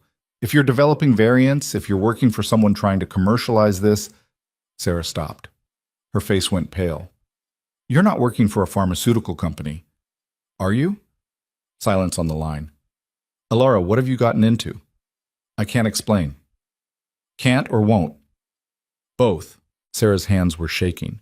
You need to stop whatever you're doing, right now. This compound, the people who want it, they're not legitimate researchers. I know what they are. And you're helping them anyway? I didn't have a choice. Everyone has a choice. Easy to say when you still have a career, a lab, a future. Alara's voice came out harder than intended. You tried to defend me. I appreciate that. But when the university told you to shut up, you did. When Chen's version of events became official record, you accepted it. You had a choice too, Sarah. You chose safety. Sarah flinched. That's not fair. Nothing about this is fair, but here we are. I can't help you with this. I won't. I understand. Do you? Because if you're involved with the kind of people I think you're involved with, understanding doesn't matter. These aren't academics who'll write sternly worded emails. These are people who make problems disappear permanently. I'm aware. Then get out. Whatever they're paying you, whatever they've promised, it's not worth your life. Alara laughed without humor. My life was already over, Sarah. This is just the epilogue. It doesn't have to be. You could... Nina's hand appeared from off-screen, ending the call. That went poorly, Nina said. She recognized the chemistry. I heard. Is she a problem? Alara's stomach turned. Don't what? Whatever you're thinking. Sarah's not a threat. She won't tell anyone. You're certain? Yes. Nina studied her for a long moment. I'll inform Mr. Cade, but if she becomes a liability, she won't. For your sake, I hope you're right. Nina left. Alara sat in the empty lab, staring at the disconnected video call screen, and wondered how many more people would die because she'd been too weak to let her career stay dead. The answer came faster than expected. 2 days later, Sarah Okonkwo was killed in a car accident on Route 2 outside Cambridge. Single vehicle collision, lost control on a wet road, dead instantly. Alara found out from a news alert on her phone. She read the article 3 times, hands shaking so badly she could barely hold the device. Then she walked to the bathroom and vomited until there was nothing left. When she came back, Cade was standing in her lab. I didn't order it, he said quietly. Alara stared at him. What? Sarah Okonkwo's death. I didn't order it. Nina reported the conversation, flagged her as a potential issue, but I told her to monitor only. Someone else acted. Who? I don't know yet, but I will. Alara felt something crack inside her chest. She was my friend. I know. She was innocent. I know that too. Then why is she dead? Because someone in my organization decided she was a threat and moved without authorization. Cade's voice was flat, controlled. Which means I have a loyalty problem. You have a murder problem. Sarah didn't do anything. She recognized the chemistry and tried to warn me, and now she's... Alara couldn't finish the sentence. Cade moved closer, not threatening, almost gentle. Alara, look at me. She did. His gray eyes were hard. This world doesn't forgive knowledge. Your friend knew too much. Someone decided that was unacceptable. I will find who gave that order and deal with them. But I can't bring her back. Deal with them how? The same way they dealt with her. More death, more blood.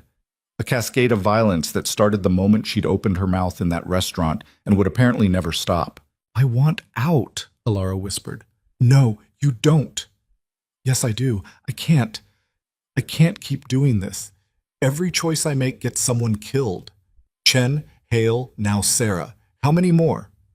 As many as necessary. That's not an answer. It's the only answer there is. Cade's voice was patient, almost kind. You think you can walk away? Go back to waiting tables? Pretend none of this happened? Rizzo knows your face. Volkov knows your name. Senator Gaines has your file. You're documented, tagged. If you leave my protection, you'll last maybe a week before someone decides you're a loose end worth tying off. So I'm a prisoner. You're an asset. There's a difference. Not from where I'm standing. Cade was quiet for a moment. Then, you want honesty? Here it is. You were never going to have a normal life after what Chen did to you. The moment he destroyed your reputation, you stopped being a civilian. You became someone with nothing to lose. People like that are dangerous to themselves and everyone around them. I didn't create this situation. I just offered you a way to weaponize it. By turning me into a criminal. By turning you into someone who matters. Someone with power. Resources. The ability to shape outcomes instead of being shaped by them. He gestured around the lab. You've accomplished more in 6 weeks here than you did in 4 years at the university. You've made more money than you'd earn in a decade of teaching. And yes, people have died. People die every day. At least these deaths have meaning. What meaning? Profit? Survival? Evolution? The strong consuming the weak. It's nature. We're not animals. Aren't we? Cade's smile was thin. You think academic politics are civilized? You think Chen stole your work because he respected intellectual discourse? He saw something valuable and took it because he could, because he was better positioned, better connected, stronger. The only difference between him and me is that I'm honest about the game. Alara wanted to argue, wanted to point out all the ways academia and organized crime weren't the same, but the words stuck in her throat because part of her, a part she hated, knew he wasn't entirely wrong. Sarah didn't deserve to die, she said finally. No, she didn't, and whoever killed her will answer for it. But her death doesn't change your situation. You still owe Rizzo a working formula in 4 months. You still have enemies who'd love to see you fail. And you still have a choice. Keep working and survive, or quit and die. Those are your options. He left her alone with that truth. Alara stood in the sterile silence of her lab and understood, with perfect clarity, that she'd never really had a choice at all. The moment she'd corrected that formula, the moment she'd agreed to Cade's offer, the moment she'd stood in front of Rizzo and sold him a beautiful lie, every step had been leading here, to this moment, to this understanding. She was exactly what Cade said she was, someone with nothing to lose and everything to prove. Sarah's death should have broken her. Instead, it hardened something that had been softening. Alara returned to her workstation, pulled up the catalytic data, and got back to work. 4 months. She had 4 months to turn fiction into reality. She'd grieve later. Right now, survival required science. The breakthrough came 6 weeks later, at 4 in the morning on a Saturday that Alara had lost track of days ago. The key wasn't a new catalyst. It was a different approach entirely, using a cascade of smaller reactions instead of one large transformation. The yield was lower, but the consistency was perfect. Batch after batch, identical results. It would work. She ran the reaction 10 more times to be certain, then she called Nina. I have it. Nina arrived within 30 minutes, reviewing the data with sharp eyes. You're sure? I'm sure. The synthesis is stable, reproducible, scalable, everything Rizzo wanted. Then we need to schedule a demonstration. Already? You've had 6 weeks of extensions. Rizzo's getting impatient. We demonstrate next week or he starts questioning the investment. Alara's stomach nodded. Where? Here, in the lab. Full presentation. Cade wants Rizzo to see the operation, understand the science, feel confident in continued partnership. And if something goes wrong, nothing will go wrong. You've tested this thoroughly. Science isn't perfect. Variables can... Nothing will go wrong. Nina's voice was steel. Because if it does, we all have a problem. Understood? Understood. The week leading up to the demonstration was a blur of preparation. Alara ran the synthesis 15 more times, documenting everything, preparing presentation materials, rehearsing answers to technical questions. Cade stopped by twice, observing without comment. The second time, he brought something unexpected, a small velvet box. What's this? Alara asked. Open it. Inside was a necklace, simple, elegant, diamonds that caught light like frozen stars. I don't understand. You've delivered. This is recognition. I don't want jewelry. Then consider it costume. You're presenting to Rizzo as my partner, not my employee. Partners wear diamonds. Alara stared at the necklace. It was beautiful. probably worth more than her parents' house, and it felt like a collar. Wear it, Cade said. It wasn't a request. She wore it. The day of the demonstration arrived with heavy rain, the kind that turned streets into rivers and made the sky press down like wet concrete. Rizzo arrived at 2 p.m. with his usual entourage, plus Senator Gaines and Dr. Tanaka. Volkov was absent. Nina explained he was managing issues in Prague. They gathered in the lab's observation area, separated from the actual synthesis by glass walls. Alara had set up 3 workstations, each running a different stage of the process simultaneously to demonstrate scalability. Gentlemen, Dr. Tanaka, Senator, Alara began. Her voice was steady. The fear had burned away, leaving something harder. What you're about to see is Generation 2 of the original compound. Enhanced stability, improved synthesis efficiency, broader application potential.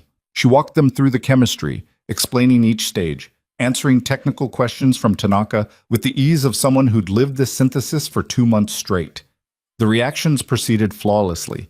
Each workstation produced exactly what it was supposed to, when it was supposed to. Rizzo watched with those shark eyes, asking occasional questions that had nothing to do with chemistry and everything to do with production costs, yield percentages, profit margins. 2 hours later, Alara had 3 vials of pure product sitting on the presentation table. Remarkable, Tanaka said, examining the spectral data. The purity is exceptional. The consistency is what matters, Rizzo said. Can this be replicated outside this lab? By technicians who aren't PhD chemists? With proper training and quality control, yes. The process is more forgiving than Generation 1. The cascade approach builds in error correction. Show me. I'm sorry? Show me it can be done by someone other than you. Have one of Cade's people run it, right now. Alara's blood went cold. That's not...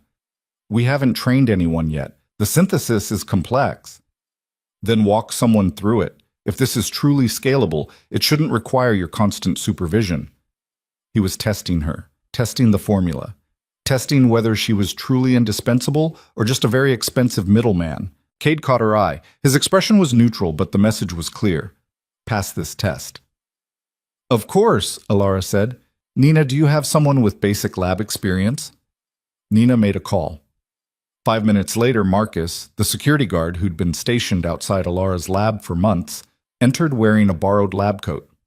Marcus has undergraduate chemistry, Nina said, 2 years before he switched to security work. Better than nothing. Alara spent 20 minutes walking Marcus through the first stage of the synthesis. He was nervous, hands shaking slightly, but he followed instructions precisely. The reaction proceeded, not as smoothly as when Alara ran it, but acceptably. They were setting up the second stage when the explosion happened. It wasn't large, just a small flash from Workstation 3, the automated synthesis Alara had running in the background to demonstrate parallel processing. But the flash was followed by thick, acrid smoke and the harsh smell of burning chemicals. Everyone moved at once. Cade's security pulled Rizzo and the others back.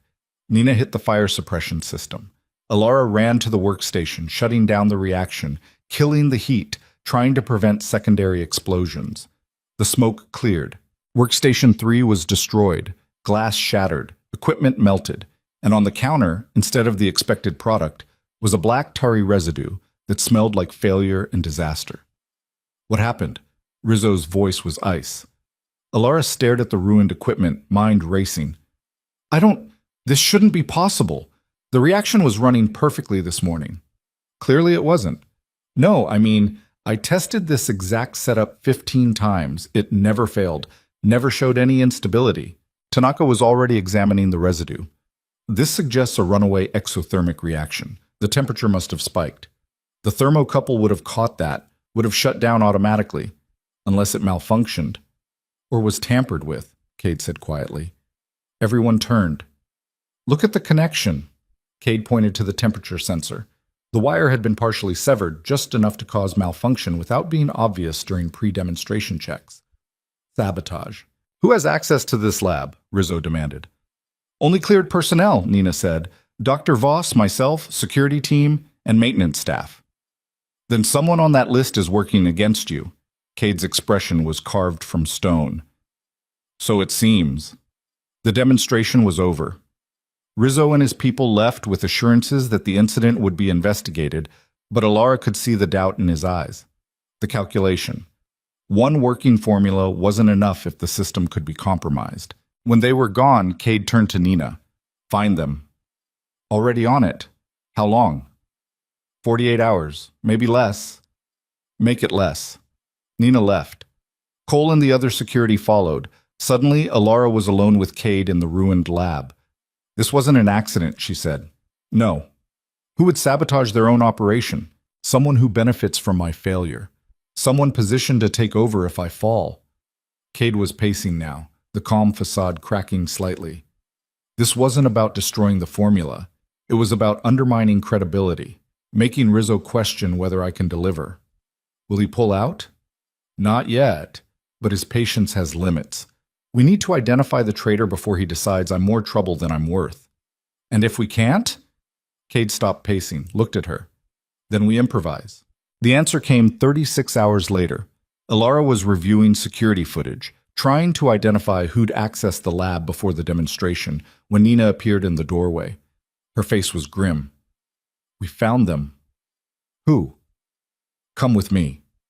They took the elevator down to a sub-level Alara didn't know existed. The doors opened onto a concrete corridor that smelled like mildew and old violence. Nina led her to a room at the end. Inside, tied to a chair, bleeding from a split lip, was Marcus, the security guard, the one who'd helped with the demonstration, the one who'd been stationed outside Alara's lab for months. No, Alara said. That's impossible. Marcus wouldn't. Marcus has been feeding information to a competing organization for 3 months, Nina said flatly. Communications, lab schedules, security protocols. And he sabotaged Workstation 3 the night before the demonstration. Marcus looked up. His eyes were swollen, frightened. I didn't have a choice. They have my sister. They said if I didn't cooperate, they'd... Who? Cade's voice came from behind Alara. She hadn't heard him enter. Who has your sister? I don't know names, just a contact number, instructions. They knew everything about me, about my family. They said... Marcus's voice broke. They said if I helped them, my sister would be safe. If I didn't, she'd disappear. When did they first contact you? 2 months ago, right after Dr. Voss started working on Generation 2. Cade exchanged looks with Nina. Someone knew about the project, someone with access to our internal timeline. Which means the leak is higher up than Marcus, Nina said. How high? High enough to know what we're developing before we publicly announced it. Alara felt the room tilt. Someone on the inside, someone at that first dinner, someone who's been watching this entire time. Yes. Who? Before anyone could answer, Nina's phone rang. She answered, listened, went pale. What? Cade demanded. Senator Gaines just issued a statement. She's pulling her investment, citing concerns about operational security and quality control. She was there yesterday. She saw the sabotage. Exactly. She saw it, witnessed it firsthand. Nina's voice was tight. And now she's publicly distancing herself, which means either she's scared or she's part of this. Or both, Alara said quietly. Everyone looked at her. Think about it. Who benefits if Cade fails? If this operation collapses? Who's positioned to pick up the pieces? Gaines has political power but no distribution network, Nina said. But Rizzo does. And if Rizzo loses faith in Cade, who would he turn to? Someone with political connections. Someone who can provide protection he can't get elsewhere.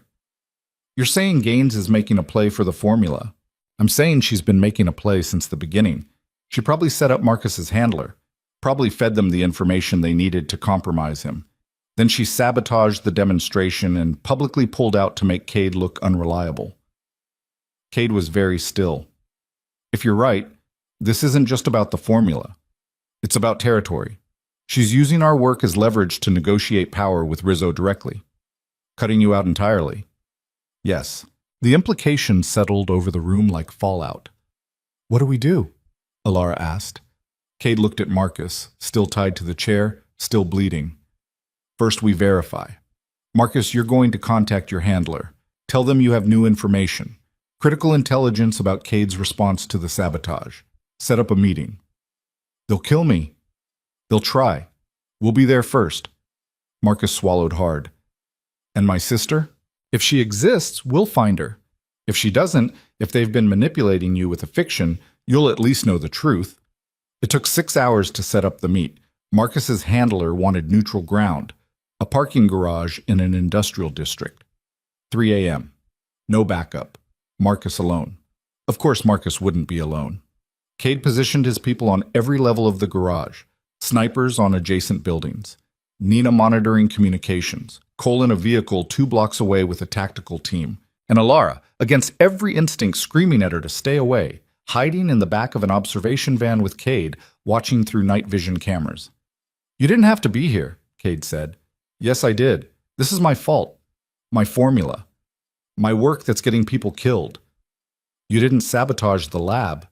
No, but I created the thing worth sabotaging. Cade didn't argue. At 2:47 a.m., a black sedan pulled into the garage. Second level. 1 occupant visible in the driver's seat. Marcus walked toward it, hands shaking, wearing a wire that Nina was monitoring. The car door opened. Senator Patricia Gaines stepped out. Even through the grainy night vision feed, Ilar could see her clearly, elegant, composed, holding a small handgun with the casual competence of someone who'd used one before. Marcus, Gaines said, you have information? Yes. Cade knows about the sabotage. He's investigating everyone with lab access. And he's panicking, talking about accelerating the timeline, moving the operation. He doesn't trust anyone anymore. Good. That's very good. Gaines smiled. You've done well, Marcus. Your sister will be released as promised. She's really alive? Of course. Why would I lie? I want to see her. You said if I cooperated, and you will. Soon. First, one more task. Marcus went rigid. You said this was the last one. Plans change. Cade's moving the operation, which means we need to know where. You're going to find out. I can't. He doesn't trust me. You'll figure it out. Or your sister pays the price for your failure. Ilara watched Marcus's face crumble, watched him realize there was no end to this, no final payment that would buy his sister's freedom. Just an infinite series of tasks, each more dangerous than the last, until he was used up or caught. Now, Gaines continued, there's one more thing. Dr. Voss has become a complication. She's too valuable to Cade, too integral to the formula. We need her removed. Ilara's blood turned to ice. Removed? Marcus's voice was barely a whisper. Killed, Marcus. I need you to kill her. Make it look like an accident, lab explosion, chemical exposure, something that doesn't point back to us. I can't. I'm not a killer. You're whatever I need you to be, unless you'd prefer your sister take Dr. Voss's place. Marcus was crying now. Please, there has to be another way. There isn't. You have 48 hours. Kill Ilara Voss or watch your sister die. Those are your options. She got back in her car. That's when Cade's people moved. They came from everywhere at once. Vehicles blocking exits, snipers targeting the sedan, tactical teams surrounding Gaines before she could even start the engine. Cole pulled Marcus away, securing him. Nina was coordinating communications, and Cade, beside Ilara in the van, was perfectly calm. Got her, he said quietly. Gaines didn't fight, didn't run, just sat in her car with hands visible on the steering wheel as armed men surrounded her. Cole pulled her out, searched her, zip-tied her hands. She was still smiling when they brought her to the van. Adrian, she said pleasantly, as if they'd met at a cocktail party. I wondered when you'd figure it out. Not fast enough, apparently. You've been undermining me for months. Undermining? I prefer positioning. You're talented, Adrian, but you think too small. Local operations, regional control. I was offering you a chance to think nationally, by stealing my formula and killing my people. Casualties of business. You understand.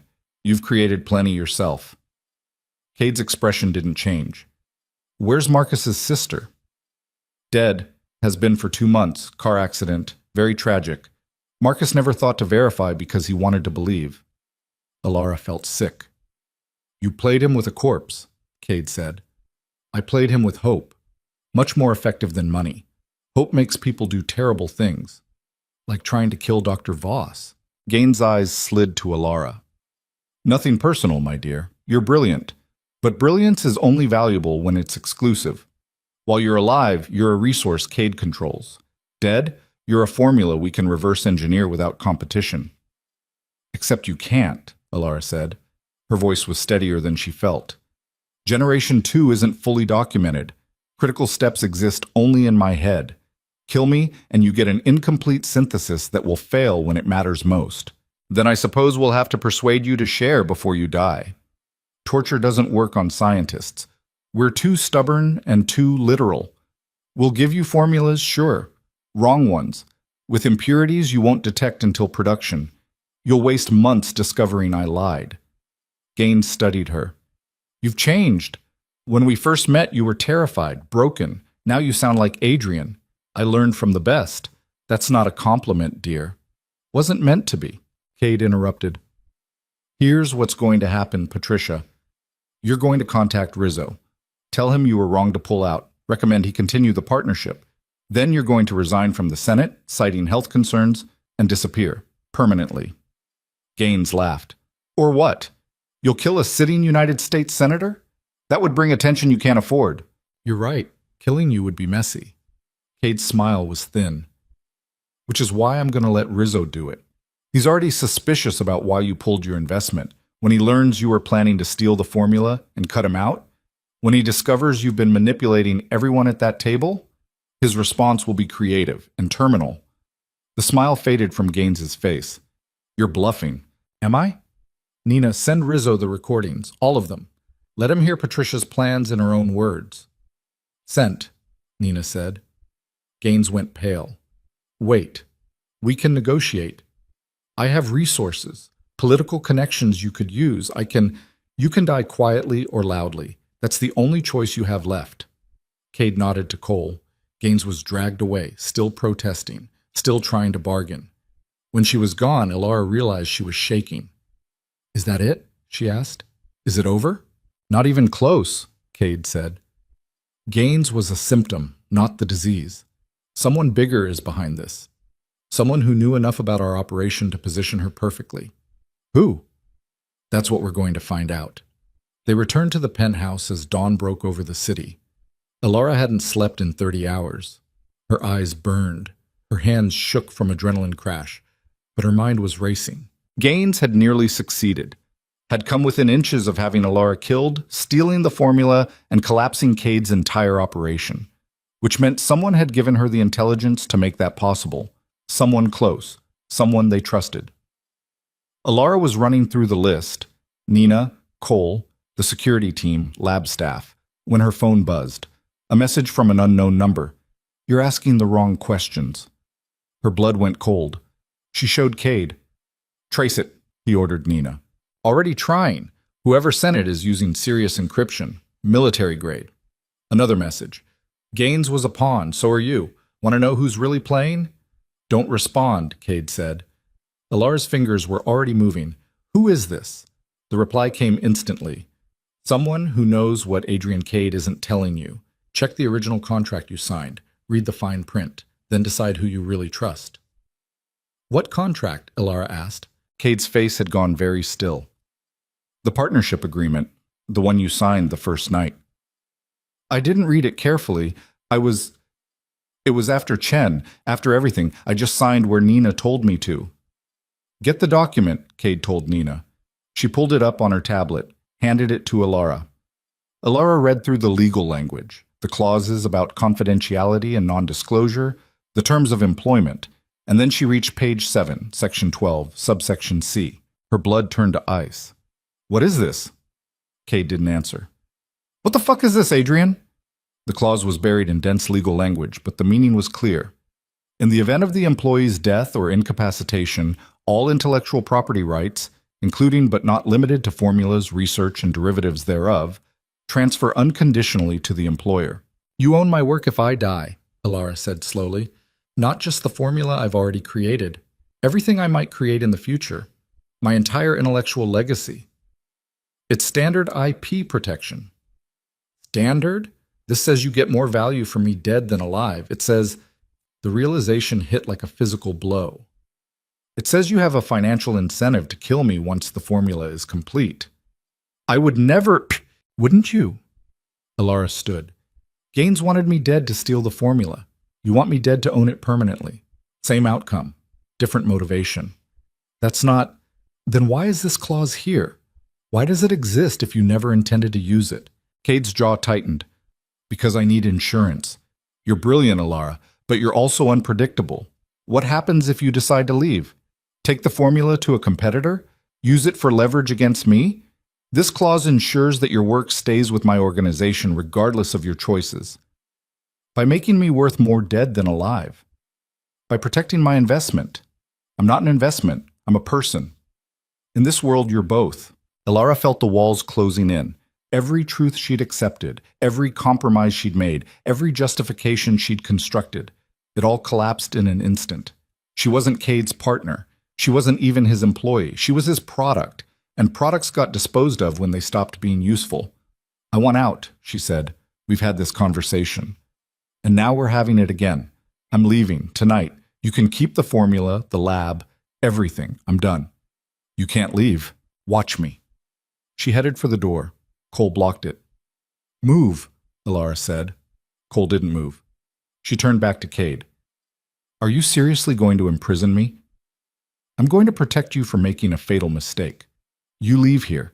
You're dead within 24 hours.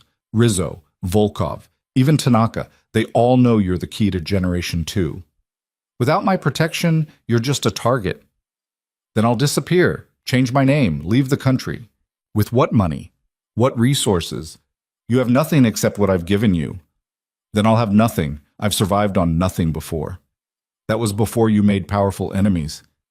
You mean before you made me valuable enough to kill?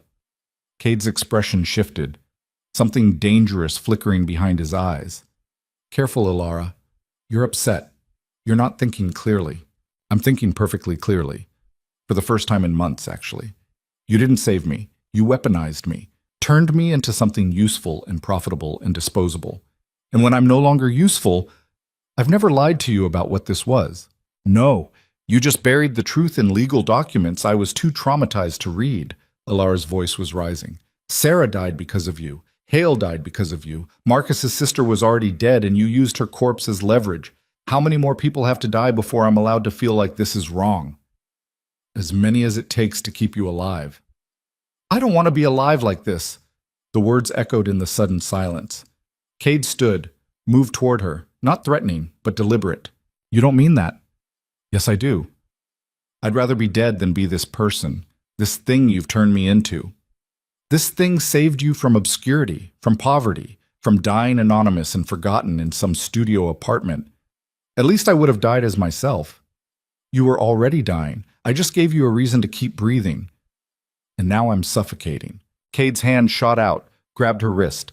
Not hard enough to hurt, but firm enough to control. Listen to me very carefully. You can hate me. You can hate this life. You can hate every choice that brought you here. But you will not leave. Because if you do, I can't protect you. And I'm the only thing standing between you and a dozen people who want you dead or worse. Let them come. I don't care anymore. Yes, you do. You care about the formula, about your work, about proving Chen wrong, about being more than a victim. His grip tightened slightly. I know you, Alara, better than you know yourself right now. You're angry and scared and you want to run, but running is how you die. Staying is how you survive. Survival isn't living. No, but it's the prerequisite. Alara tried to pull away.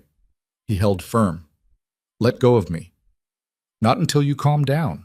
I am calm. I'm also done. With you. With this. With all of it. You're in shock. Gaines nearly had you killed. That trauma... Don't psychologize me. I'm not traumatized. I'm awake. Finally, actually awake. She met his eyes. You're just like Chen. You take people's brilliance and use it for your own ends. The only difference is you admit you're a monster. Something flickered across Cade's face. I've given you everything. You've given me a prison with nice furniture. I've given you purpose. You've given yourself a weapon. He released her wrist, stepped back. When he spoke again, his voice was cold. Fine. You want to leave? Leave. But understand what you're choosing. The moment you walk out that door, my protection ends. The resources. The security. the leverage I have with Rizzo and the others. All gone. You'll have maybe 12 hours before someone finds you, maybe less. Then I'll take my chances. You'll take nothing, because I'll make sure of it. Cade pulled out his phone. Nina, freeze all of Dr. Voss's accounts, all access, every asset we've provided. Done, Nina's voice came through. Alara's phone buzzed. Banking apps showing zero balances. Access denied. Locked out. Your apartment? My property. Your clothes? My money. Your phone? My network. You have exactly what you walked in here with 6 months ago. Nothing. Cade pocketed his phone. Still want to leave? Alara stared at him, really looked at him, saw him clearly for the first time. He wasn't her savior, he was her owner, and she'd signed the contract herself. Yeah, she said quietly, I still want to leave. She walked to the door. Cole still blocked it, looking to Cade for instruction. Let her go, Cade said. Cole stepped aside. Alara opened the door, stepped into the hallway, kept walking toward the elevator. Her heart was hammering. Every instinct screamed that this was insane, that Cade was right, that she was dead the moment she left this building. But staying meant accepting that she was property, accepting that her life had value only as long as she was useful, accepting that everything she'd fought for, everything she'd sacrificed, led to this, being owned. She'd rather die free than live as a thing. The elevator doors opened. She stepped inside, pressed the button for the lobby. The doors started to close, and then Cade's hand shot out, stopping them. One more thing, he said. Alara waited. Rizzo called while you were reading that contract. He wants a meeting, tomorrow, to discuss Gaines's betrayal and next steps. I told him you'd be there. Tell him I quit. He won't accept that, neither will Volkov. Neither will Tanaka. They're all invested in this now. They all expect delivery. And if you don't show up, if you disappear, they'll assume you've defected, taken the formula to a competitor. They'll hunt you down just to make sure you can't use it against them. Then I'll destroy the research, all of it. The research they've already paid for, the formula they've invested millions into developing, they'll see that as theft, breach of contract, an act of war. Cade leaned against the elevator door frame. You think leaving me is dangerous? Try leaving them. Alara felt trapped, caught in a web she hadn't seen being spun. What do you want from me? I want you to see reality. You're in this now, fully, completely. There's no exit that doesn't end in blood, yours, mine, or everyone's. So you can make a point by walking out and dying in some alley within a day, or you can survive. Your choice. The elevator started beeping. Door held too long. Alara looked at Cade, at the hallway behind him, at the elevator's glowing buttons. Every option led to the same place. She stepped back into the hallway. The elevator doors closed. Smart choice, Cade said. Don't call it smart. Call it trapped. Call it coerced. Don't call it a choice. Fine, you're trapped. Now what? Ow. Alara took a breath that felt like swallowing glass. Now I finish the formula. I meet with Rizzo. I do exactly what you want. And when this is over, when I've fulfilled every obligation, delivered every result, completed every task, you let me go, for real. No contracts, no ownership clauses. You erase me from your world, and I erase myself from yours. And if I refuse, then I go to the FBI. Tell them everything. Rizzo, Volkov, Tanaka, all of it. I'll burn this entire operation to the ground and take myself down with it. Mutually assured destruction. Cade studied her for a long moment. Then he smiled. It wasn't a warm smile. You really have learned from me. He extended his hand. Deal. Finish the work, and you're free. Alara looked at his hand. Knew she shouldn't trust it. Knew this was probably another lie wrapped in plausible sincerity. She shook it anyway, because what choice did she have? None. She had no choices left at all. They walked back to the penthouse together. Nina was waiting with updated security protocols. Cole had already positioned additional guards. The machine kept running, indifferent to Alara's breakdown. The meeting with Rizzo is tomorrow at 8 p.m., Nina said. Same location as before. He wants to discuss replacement options for Gaines's investment and timeline for full production. I'll be ready, Alara said. Her voice sounded hollow even to her own ears. Good. Get some rest. Tomorrow's going to be intense. Rest, like that was possible. Alara went to the guest room, closed the door, stood in the middle of the expensive silence. Her phone buzzed. The unknown number again. You made the right choice, for now. But when the time comes, you'll have to choose again. Make sure you're ready. Alara stared at the message. Who was this? Who had access to her phone, her location, her decisions? She typed, "What do you want from me?" The response came immediately. "The same thing you want. Freedom. But freedom costs blood. The question is, whose?" Before Alara could respond, the message thread deleted itself. Poof! Gone like it never existed. She dropped the phone on the bed and pressed her palms against her eyes until she saw stars. Tomorrow, she would meet with Rizzo. Tomorrow, she would pretend everything was fine. Tomorrow, she would smile and present data and play the role of willing partner. But tonight, alone in this gilded cage, Alara Voss understood with perfect crystalline clarity that she was no longer the person who'd corrected a formula in a restaurant 6 months ago. That woman, idealistic, broken, desperate, was dead. What remained was something harder, something colder, something that understood the only way to survive monsters was to become one. And as she lay in the darkness, listening to her own heartbeat, Alara began to plan. Not escape. Escape was impossible, but revenge. Revenge was always possible, even if it meant burning everything to ash. Especially then. Sleep never came. Alara lay in the darkness, watching shadows move across the ceiling, her mind racing through possibilities like a rat in a maze with no exit. Every path led back to the same conclusion. She was trapped in a system designed to consume her. But systems had vulnerabilities. Even perfect ones.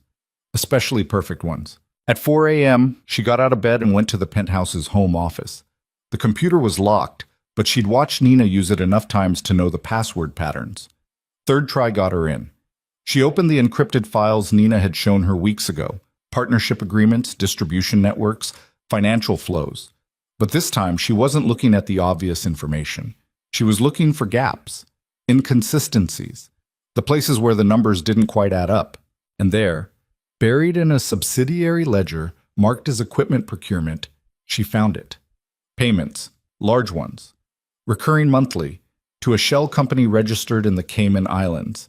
The amounts were consistent, $200,000, like clockwork, for the past 8 months. 8 months.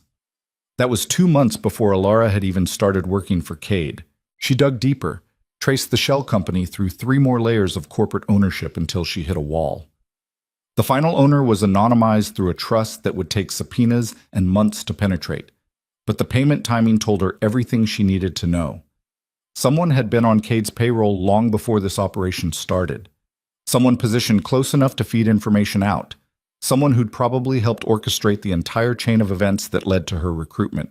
Alara's hands were shaking as she screenshotted the data, sent it to herself through an encrypted email service, then cleared the browser history. When she turned around, Cade was standing in the doorway. "Can't sleep?" His voice was calm, too calm. "No." "Me neither." He moved into the room, casual, like they'd just happened to meet at a coffee shop. "What are you working on?" "Reviewing synthesis notes. Tomorrow's meeting has me anxious." "Lying to me isn't smart, Alara." Her stomach dropped. "I'm not—" The computer logs every access, every file opened, every search query. He was behind her now, looking at the screen over her shoulder. "You've been looking at financial records. Why?" "No point in lying now." "Because something doesn't add up. These payments. They started before I was recruited. Someone's been feeding information to an outside party for months." "I know." Alara turned. "You know?" "Of course I know. I authorized them." "To whom?" "That's not your concern." "The hell it isn't. Someone in your organization has been compromising security for 8 months. That's how Gaines knew about Generation 2. That's how—" "Those payments aren't going to a trader," Cade interrupted. "They're going to insurance." "What kind of insurance?" He was quiet for a moment, then, "The kind that ensures if anything happens to me, certain information gets released. Bank records, transaction histories, names, addresses, everything that would bring down everyone at that table, Rizzo, Volkov, Tanaka, all of them. Mutually assured destruction. Exactly. They can't move against me without destroying themselves. It's why they haven't already cut me out and taken the formula by force. So who's receiving the payments? Someone outside the organization. Someone with no loyalty to anyone. Someone who'll execute the protocol automatically if the payments stop. Cade moved to the window. I told you I'd never lied to you. I haven't. But I've omitted things. Protected operational security. This is one of those things. Who is it? If I told you, they wouldn't be outside the organization anymore, would they? Alara felt her frustration rising. You don't trust me. I don't trust anyone. Trust is how you die. Then why keep me around? Why not just kill me and take the formula like that contract says you can? Cade turned from the window. His eyes were hard in the dim light. Because despite everything, despite the paranoia and the insurance policies and the weapons I keep pointed at everyone around me, you're more valuable alive than dead. Not because of what you know, because of what you can still create. Generation 3, 4?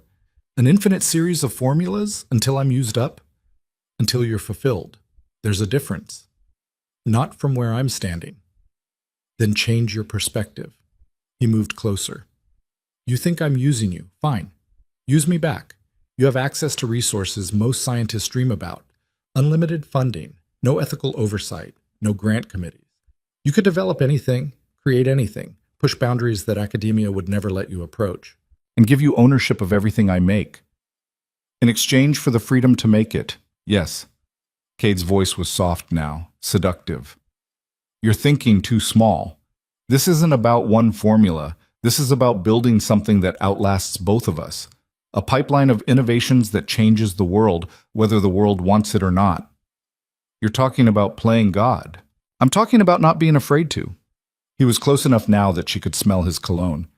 You've been powerless your entire career under Chen's thumb, under university bureaucracy, under a system that punished you for being brilliant. Here, you answer to no one but yourself. I answer to you. Only until the work is done. Then you're free. That was our deal. Alara wanted to believe him. Some part of her, the part that still remembered what it felt like to discover something new, to see a reaction work perfectly, to hold pure product and know she'd created it, wanted desperately to believe that this could be about science instead of survival. But she'd believed too many men before, and it had cost her everything. I'm going back to bed, she said. Cade didn't move. You're planning something. I'm planning to survive tomorrow's meeting. No, you're planning something else. I can see it in your eyes. That look, like you've made a decision I'm not going to like. Then you'll find out when I make it. She pushed past him, went back to the guest room, locked the door. Not that locks mattered, not in this place, not with Cade, but the illusion of privacy was better than nothing. She pulled out her phone. The encrypted email was there, waiting. Screenshots of those mysterious payments. Evidence of something, she wasn't sure what yet, but something. Another message appeared from the unknown number. You found them. Good. Now ask yourself, why would Cade need insurance against his own partners unless he was planning to betray them?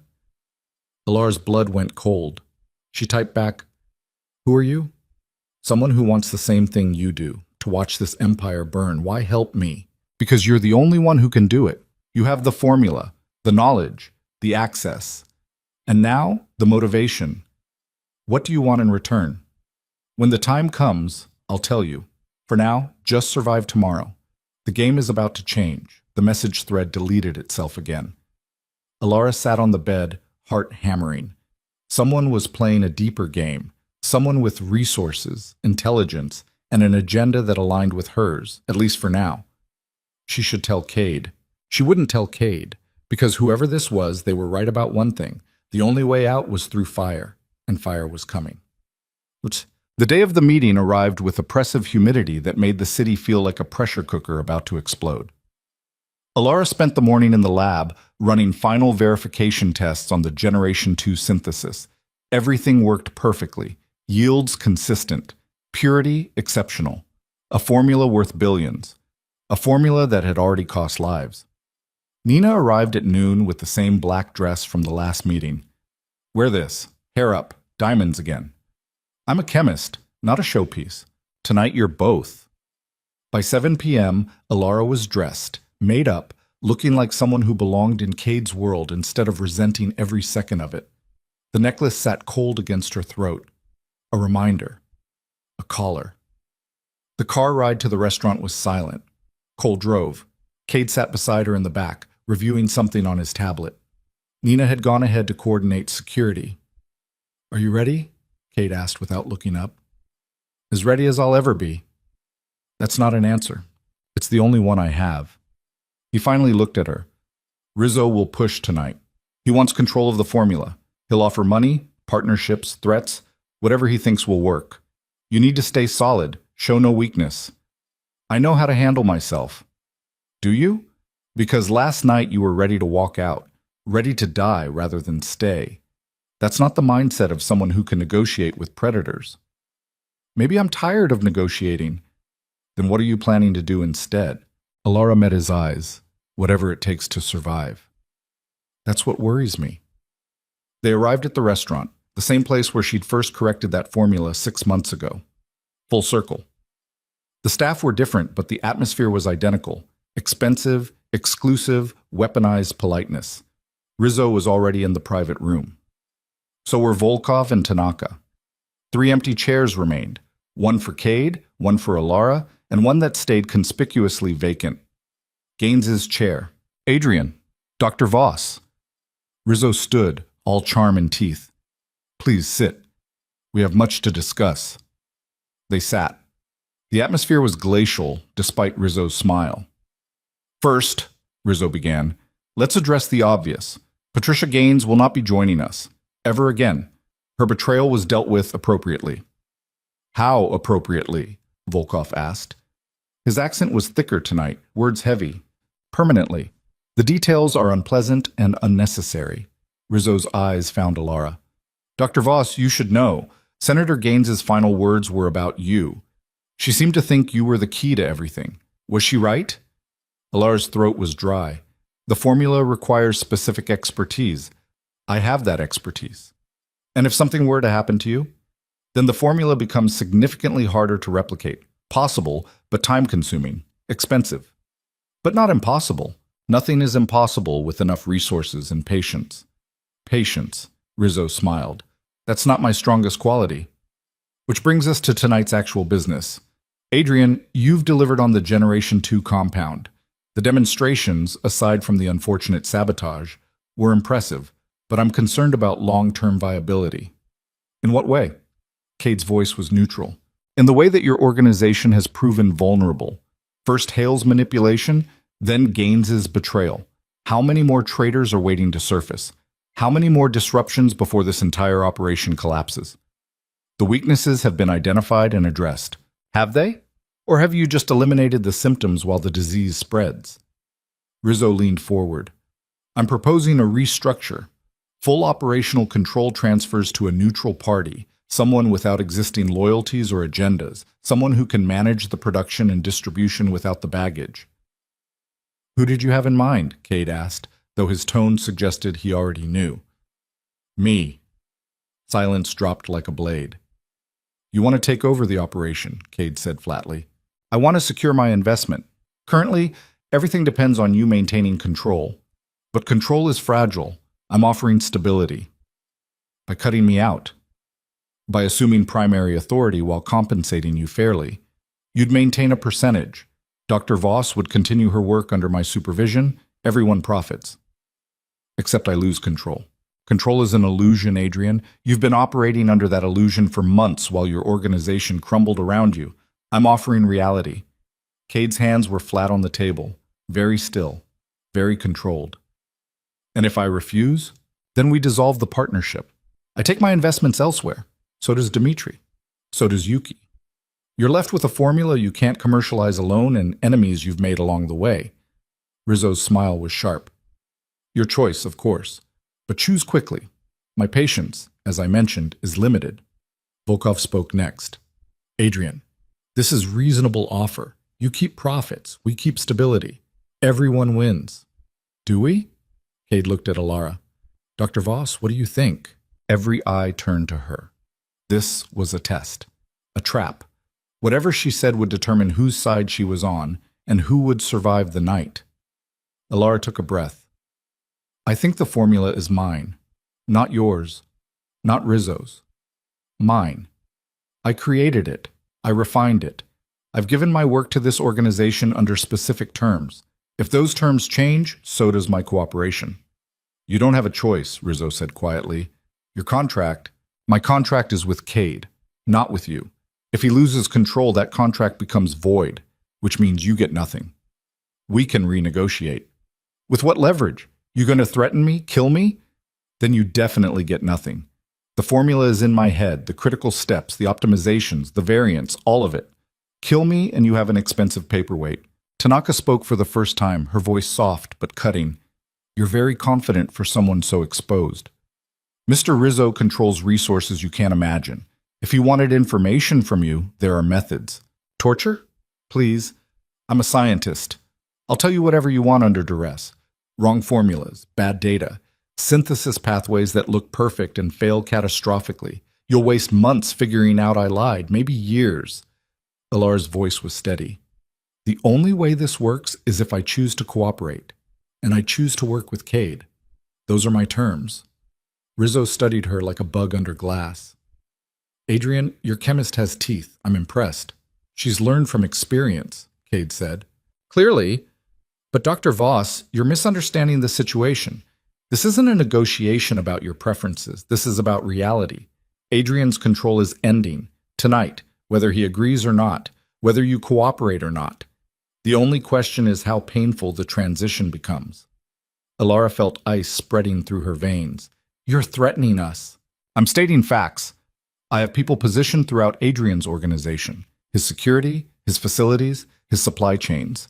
If I give the word, everything he's built collapses in hours. His people become my people. His assets become my assets. And you, Dr. Voss, become my chemist. Like hell I do. You will. Because the alternative is watching everyone you've worked with die. Starting with Adrian. Cade still hadn't moved. His face was a mask. But Alara could see the calculation behind his eyes. He'd expected this. Maybe not tonight. Maybe not this direct. But he'd known it was coming. You've been planning this for months, Cade said. Since before Gaines, since before Hale, since the first dinner, Rizzo confirmed. You're brilliant, Adrian, but you're not Emperor material. You think too small. Local operations, regional control. I'm offering you a chance to be part of something global, or you can refuse and become irrelevant. Dead. Either works for me. Volkov and Tanaka were both nodding. United front. This had been coordinated. Alara's mind raced. If Rizzo had compromised Cade's organization this thoroughly, if he really controlled the people and resources he claimed, then fighting was suicide. Cade would lose. She'd be absorbed into Rizzo's operation. The formula would be commercialized under his control. Everything she'd fought for, every compromise, every moral boundary crossed, would be for nothing. Unless... Mr. Rizzo, she said, before you finalize this coup, there's something you should know about the formula. Everyone looked at her. What? Rizzo asked. It's incomplete. Cade's head turned sharply. Alara? The Generation 2 synthesis I demonstrated? It works, but it's not optimized. The yields are acceptable for lab scale, but they'll drop significantly in industrial production. The catalyst degrades. The reaction becomes inconsistent. Within 6 months of commercial manufacture, you'll be producing garbage. You're lying, Rizzo said. Am I? Check the data. The batch-to-batch variation is small now because I'm personally supervising every step. But scale it up, hand it to technicians, remove my direct involvement, and watch the quality collapse. Alara pulled out her tablet, brought up synthesis records. See? Batch 7, 91% yield. Batch 8, 86%. Batch 9, 92%. That's a 6% swing. In a lab, that's acceptable. In production, that's millions of dollars of wasted material. Vamos inispan. Tanaka was already studying the numbers. She's right. This variation would be catastrophic at scale. So fix it, Rizzo said. I can, but it requires development time, resources, and cooperation. Alara met his eyes. You take over tonight. You get a formula that's worth billions in theory and millions in practice. You let Cade maintain control, give me 6 more months, and I'll deliver something that actually works commercially. 6 months is a long time. Science doesn't care about your schedule. Rizzo looked at Cade. Is she telling the truth? I don't know. She doesn't share every detail with me. Convenient. Smart, Cade corrected. If I knew everything, I wouldn't need her. The fact that she's irreplaceable is what makes her valuable. Rizzo leaned back, thinking. The room waited. Finally, 6 months. But with conditions. I place my own people inside the operation. Financial oversight, production monitoring, full transparency. And if Dr. Voss is lying, if this is a delay tactic, then both of you pay with considerably more than money. Agreed, Cade said before Alara could respond. Dr. Voss, Rizzo asked. She wanted to refuse, wanted to tell him to go to hell, but she just bought them time. 6 months to figure out an actual escape. 6 months to find leverage. 6 months to burn it all down. Agreed, she said. Excellent, Rizzo stood. Then we're done here. Dmitri, Yuki, let's discuss implementation details. Adrian, Dr. Voss, you'll receive your new protocols tomorrow. Follow them precisely. He left. Volkov and Tanaka followed. The room emptied until only Alara and Cade remained. Cade turned to her slowly. That was either brilliant or catastrophic. I can't tell which yet. The formula variation is real. I wasn't lying about that. But you implied it's unfixable without you. Is it? Honestly? I don't know. Maybe. Maybe not. But I bought us 6 months. Us. Cade's voice was quiet. 2 hours ago, you wanted out. Now you're saying us. 2 hours ago, I had options. Now Rizzo's taken them all. If we're trapped, we might as well be trapped together. Very practical. Survival usually is. Cade was quiet for a moment. Then, the insurance payments I told you about? The dead man switch that releases information. If something happens to me? What about it? It doesn't exist. Alara felt the floor drop away. What? The payments are real. But they're not going to insurance. They're going to someone inside Rizzo's organization. Someone feeding me intelligence about his plans. Someone who told me this coup was coming. You knew. This whole time, you knew he was going to move against you tonight. Yes. Then why didn't you prepare? Why let him think he'd won? Because I needed him confident, overconfident, believing he'd successfully infiltrated my operation when really I've been feeding him controlled information for months. Everything he thinks he knows about my resources, my security, my vulnerabilities, it's what I wanted him to know. Alara stared at him. You're playing a deeper game. I'm playing the only game that matters. The long one. Cade's eyes were hard. 6 months from now, when Rizzo thinks he's consolidated power, when he's moved his own resources into positions of vulnerability, when he's completely invested in this formula, that's when everything changes. Changes how? Depends on whether you're with me or against me. I thought I didn't have a choice. You don't. But I'm curious which side you'll choose when you realize you do. Before Alara could respond, Nina appeared in the doorway. Her face was pale. We have a problem. What kind? Cade asked. Cole's dead. The words hit like physical blows. What? Alara heard herself say. How? Car accident. 30 minutes ago. His vehicle went off the road on his way back from the perimeter check. No skid marks. No evidence of mechanical failure. Just drove straight off a bridge. Suicide? Cade's voice was flat. Or remote override. His car was new, fully computerized. Someone with the right access could have... Who has that access? Automotive manufacturers, government agencies, or anyone who hired someone with the right skills. Rizzo. Most likely. Cade was already moving. Security protocols, now. Every vehicle gets inspected. Every electronic system checked. Nobody moves alone. Nobody leaves without clearance. Nina was typing rapidly. Done. But Adrian, if Rizzo's willing to kill Cole as a message, then the 6 months we just negotiated might be a lie. He might be planning to eliminate us the moment we're no longer useful. Cade turned to Alara. Which means we need to move faster. The formula optimization you promised? How fast can you actually deliver it? I told you 6 months minimum. I don't have 6 months. Cole's dead. That's a declaration. Rizzo's making moves. I need leverage now. I can't manufacture science on demand. Then manufacture something else. Fake it. Make it look like you're ahead of schedule. Give me something to work with. You want me to lie again? I want you to survive. Same as you. Alara's head was spinning. Cole was dead. Gentle, quiet Cole who'd protected her for months. Who'd driven her to the safe house. Who'd never asked questions or judged. Dead because Rizzo wanted to send a message. How many more would die before this ended? I need to think, she said. Think fast. We don't have time for philosophical debates. Alara walked out of the restaurant into the humid night.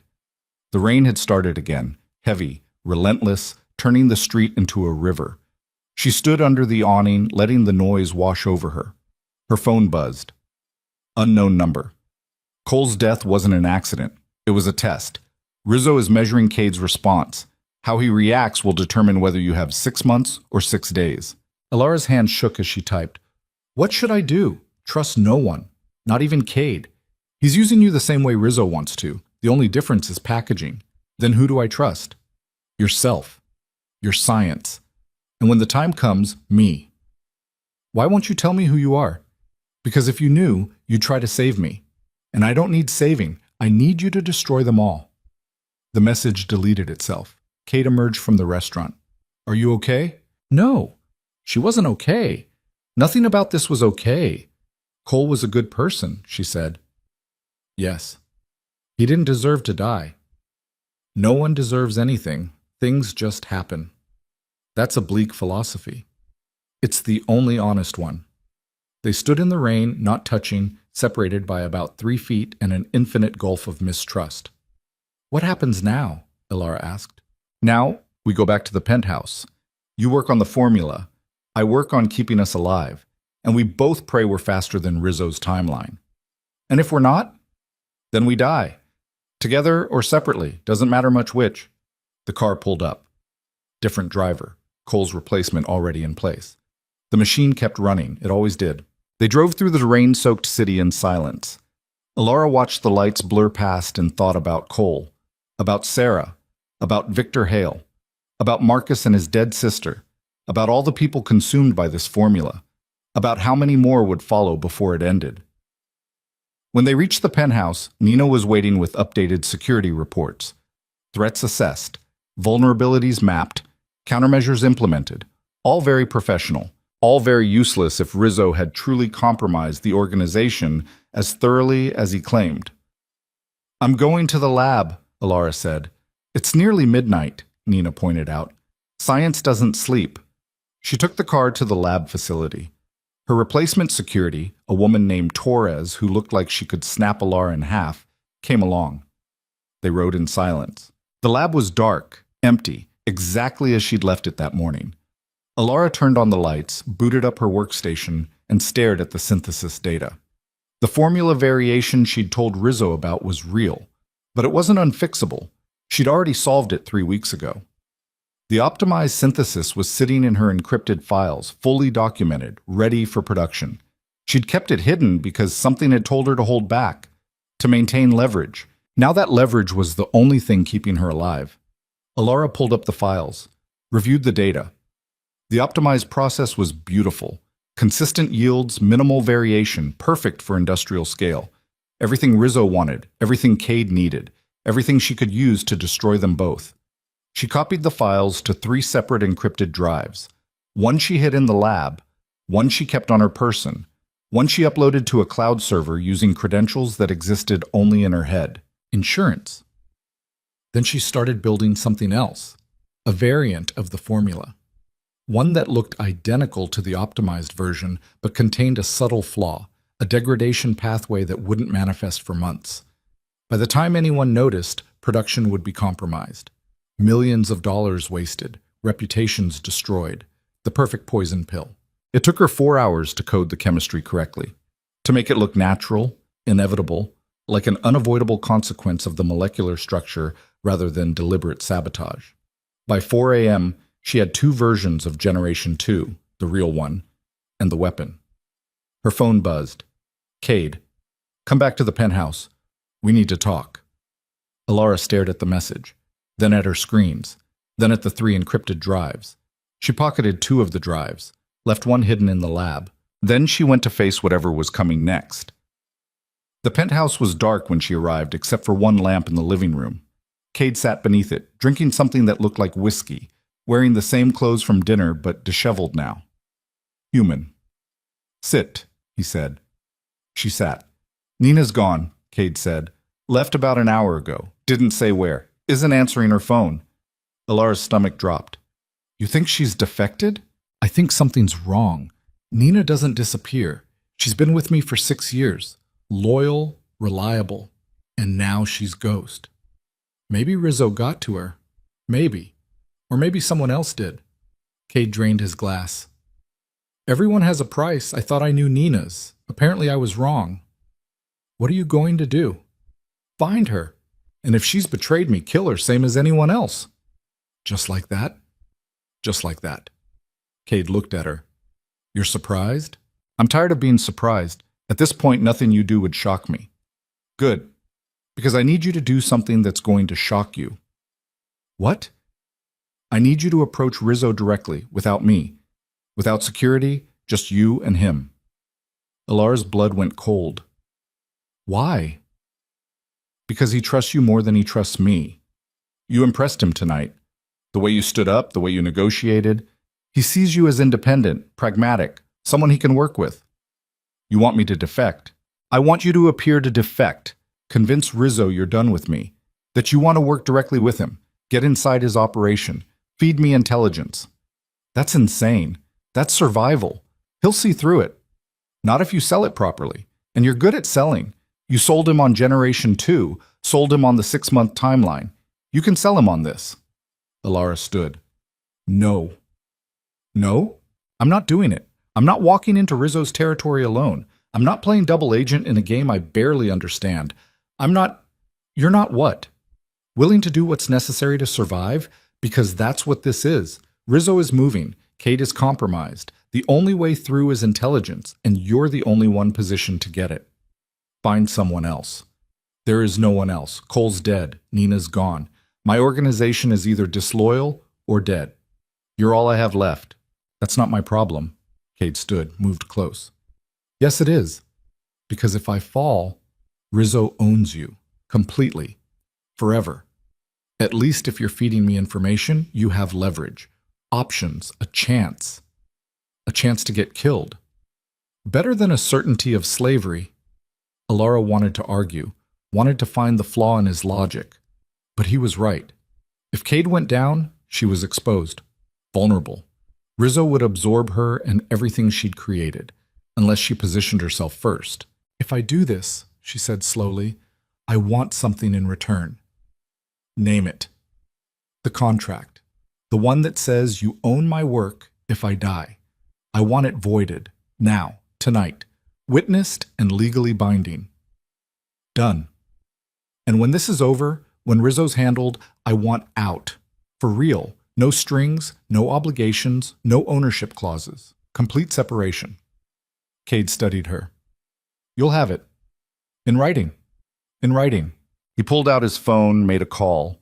30 minutes later, a lawyer arrived. Different from Marcus, the one from that first dinner. This one was younger, sharper, carrying a briefcase that probably cost more than a car. They drafted the amendment right there in the living room. Simple language. Clean terms. The intellectual property ownership clause was removed. Alara's work belonged to her.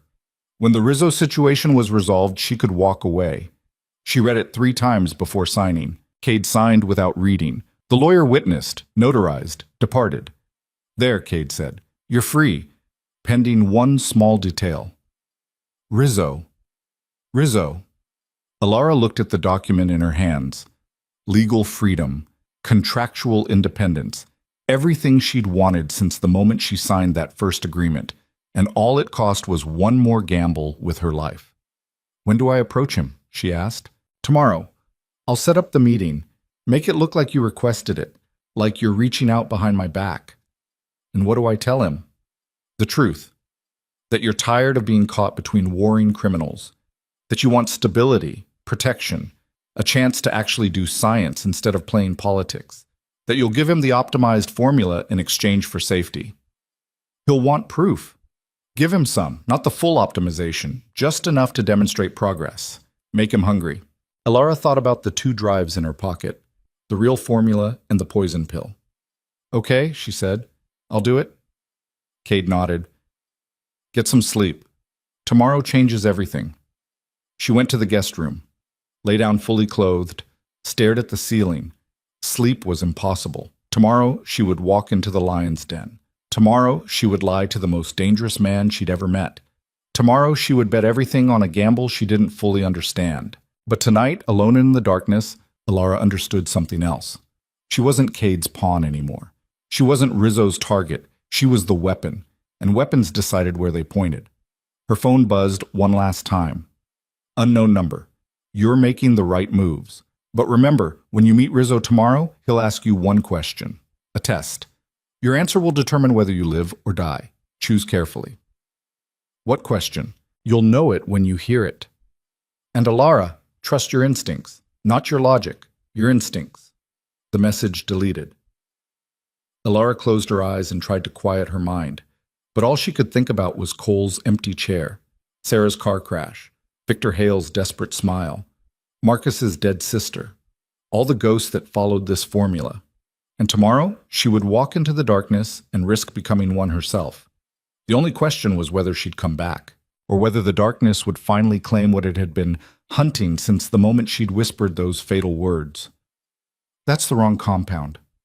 Everything that had happened since, every death, every betrayal, every compromise, had spiraled out from that one moment of truth. Now she was about to speak another truth, and this one would either save her or end her. No middle ground, no safety, just the precipice. And the fall. The morning came too fast. Alara woke to gray light filtering through expensive curtains, and the taste of copper in her mouth from where she'd bitten her cheek during fitful sleep. Her phone showed 3 messages from Cade, all sent in the last hour. The first, meeting confirmed, Rizzo's private office, 2 p.m. The second, go alone. Torres will drop you 3 blocks away. Walk the rest. The third, whatever happens, remember, you're the only leverage we have left. Alara stared at that last message. Not, I have left. We. Like they were partners. Like they were in this together. Maybe they were. Maybe that was the saddest part. She showered in water hot enough to hurt, dressed in clothes that made her look professional instead of terrified, and went to face Cade in the kitchen. He was making coffee with the careful precision of someone trying to control the only thing he could. You didn't sleep, she said. Neither did you. Fair point. He poured 2 cups, handed her one. The gesture felt almost domestic, almost normal, if you ignored everything else. Nina's still gone, Cade said. 12 hours, no contact, no trace. You think she's dead? I think she's smart and scared people do stupid things. He took a drink. Or she was always Rizzo's, playing me from the beginning. Either way, she's a liability now. What will you do if you find her? Depends on what she tells me before I kill her. Alara's hand tightened on her cup. You're very casual about murder. I'm very tired of pretending it bothers me. They stood in the kitchen, drinking coffee, waiting for time to pass. Outside, the city was waking up. Traffic sounds, distant sirens, the machinery of normal life grinding forward while theirs spiraled toward catastrophe. The question, Alara said suddenly, the one Rizzo's going to ask, do you know what it is? Cade looked at her. No, but whoever's been texting you does. You know about that. I know everything that happens on that phone. I built the encryption, Alara. You think I can't monitor it? Then who's sending the messages? Someone with access to systems they shouldn't have, someone who knows more than they should, someone who's been playing both sides. Cade set down his cup. My guess? Nina. The pieces clicked together. Nina's sudden disappearance, the message's intimate knowledge of operations, the warnings that came just in time. She's trying to help me, Alara said. She's trying to survive. You're her best chance at that. Why? Because you're the only one Rizzo can't easily replace. Kill me, he finds another distributor. Kill Nina, he finds another administrator. Kill you? Cade's smile was thin. He has to start over. 4 years of development minimum. Maybe more. You're too valuable to eliminate quickly. So I'm bait. You're insurance for everyone. Alara thought about the drives in her pocket. The real formula and the poison pill. 2 futures. 2 possibilities. What if I give him the real optimization? She asked quietly. Then you lose your only leverage. He takes it, kills me, absorbs you into his operation, and you spend the rest of your life making him richer. And if I give him the corrupted version, then he discovers it eventually, blames you, kills you slowly. Same outcome, different timeline. So I'm dead either way. Not if you play it right. Give him enough to stay useful, not enough to be disposable. Walk the line until we find an opening. What opening? I don't know yet, but it's there. It's always there. Cade checked his watch. You should go. Torres is waiting. Alara finished her coffee, set down the cup, looked at Cade standing in his expensive kitchen in his expensive penthouse with his expensive problems that were about to get them both killed. If this goes wrong, she started. It won't. But if it does, if Rizzo sees through this, then you adapt. You're brilliant at chemistry and average at lying, but desperation makes everyone convincing. Use that. Use my terror to silicon. Great advice. Best I've got. She walked to the door. Torres was indeed waiting, impassive as stone. They rode the elevator down in silence, got into a different car, Cade cycling vehicles like a fugitive, which he probably was. The drive took 30 minutes through midday traffic. Torres dropped her exactly 3 blocks from Rizzo's office building, a sleek tower in the financial district that looked like every other monument to wealth. Good luck, Torres said, the first word she'd spoken all morning. Thanks. Alara walked the 3 blocks alone. Each step felt heavier than the last. People passed her on the sidewalk, businessmen with briefcases, mothers with strollers, teenagers skipping school, normal people living normal lives. She'd been one of them once, a lifetime ago. Rizzo's building had the kind of lobby that whispered money, marble floors, abstract art, a reception desk staffed by people who looked like models. Alara gave her name. They were expecting her. An assistant appeared, young and efficient, led her to a private elevator that required a key card. They rode up in silence. 47th floor. The doors opened onto a corridor with a single door at the end. Mr. Rizzo is waiting, the assistant said, then vanished back into the elevator. Alara stood alone in the hallway, took a breath, knocked. Come in. Rizzo's office was massive, floor-to-ceiling windows overlooking the city, furniture that cost more than most people's houses, walls lined with art that was probably stolen or worse. And Rizzo himself sitting behind a desk that looked carved from a single piece of dark wood, wearing a suit that fit like a threat. Dr. Voss, thank you for coming. Thank you for seeing me. Please, sit. She sat in a chair that was positioned lower than his. Power dynamics. Everything in this room was calculated. Rizzo studied her for a long moment. You requested this meeting. Why? Here it was. The performance, the con, the desperate gamble. Because I'm tired, Alara said. Tired of being caught between you and Cade, tired of politics, tired of watching people die for a formula that should be saving lives instead of ending them. Noble sentiment, but you knew what this was when you signed on. I knew I was desperate, ruined, willing to do anything for a second chance. Cade offered that. But working for him, it's like working for a bomb. You never know when it's going to explode and take everyone nearby with it. And working for me would be different? Would it? Rizzo smiled. Honest question. I appreciate that. Yes, it would be different. I'm not idealistic. I don't make promises I can't keep. I offer stability, structure, a machine that runs efficiently because everyone knows their role and the consequences of deviation. Sounds like a prison. Prison is a matter of perspective. Some people need walls to feel safe, and some people need freedom to breathe. Which are you? Alara met his eyes. I used to think I needed freedom. 4 years in academia fighting for recognition, fighting Chen, fighting institutional politics. I thought that was noble, pure. Turns out it was just another kind of prison. At least in your machine, the rules are clear. You're very pragmatic for a scientist. Science is pragmatic. Nature doesn't care about morality, just outcomes. Rizzo leaned back. Adrian sent you here, to spy, to feed him intelligence. Alara's heart stopped.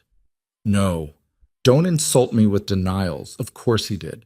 It's exactly what I'd do in his position. Use the asset everyone wants, the one person I'd have to see personally. Rizzo's smile widened. But here's the interesting part. You're actually considering it, not the spying, the defection. I can see it in your eyes. You're calculating whether I'm a better bet than him.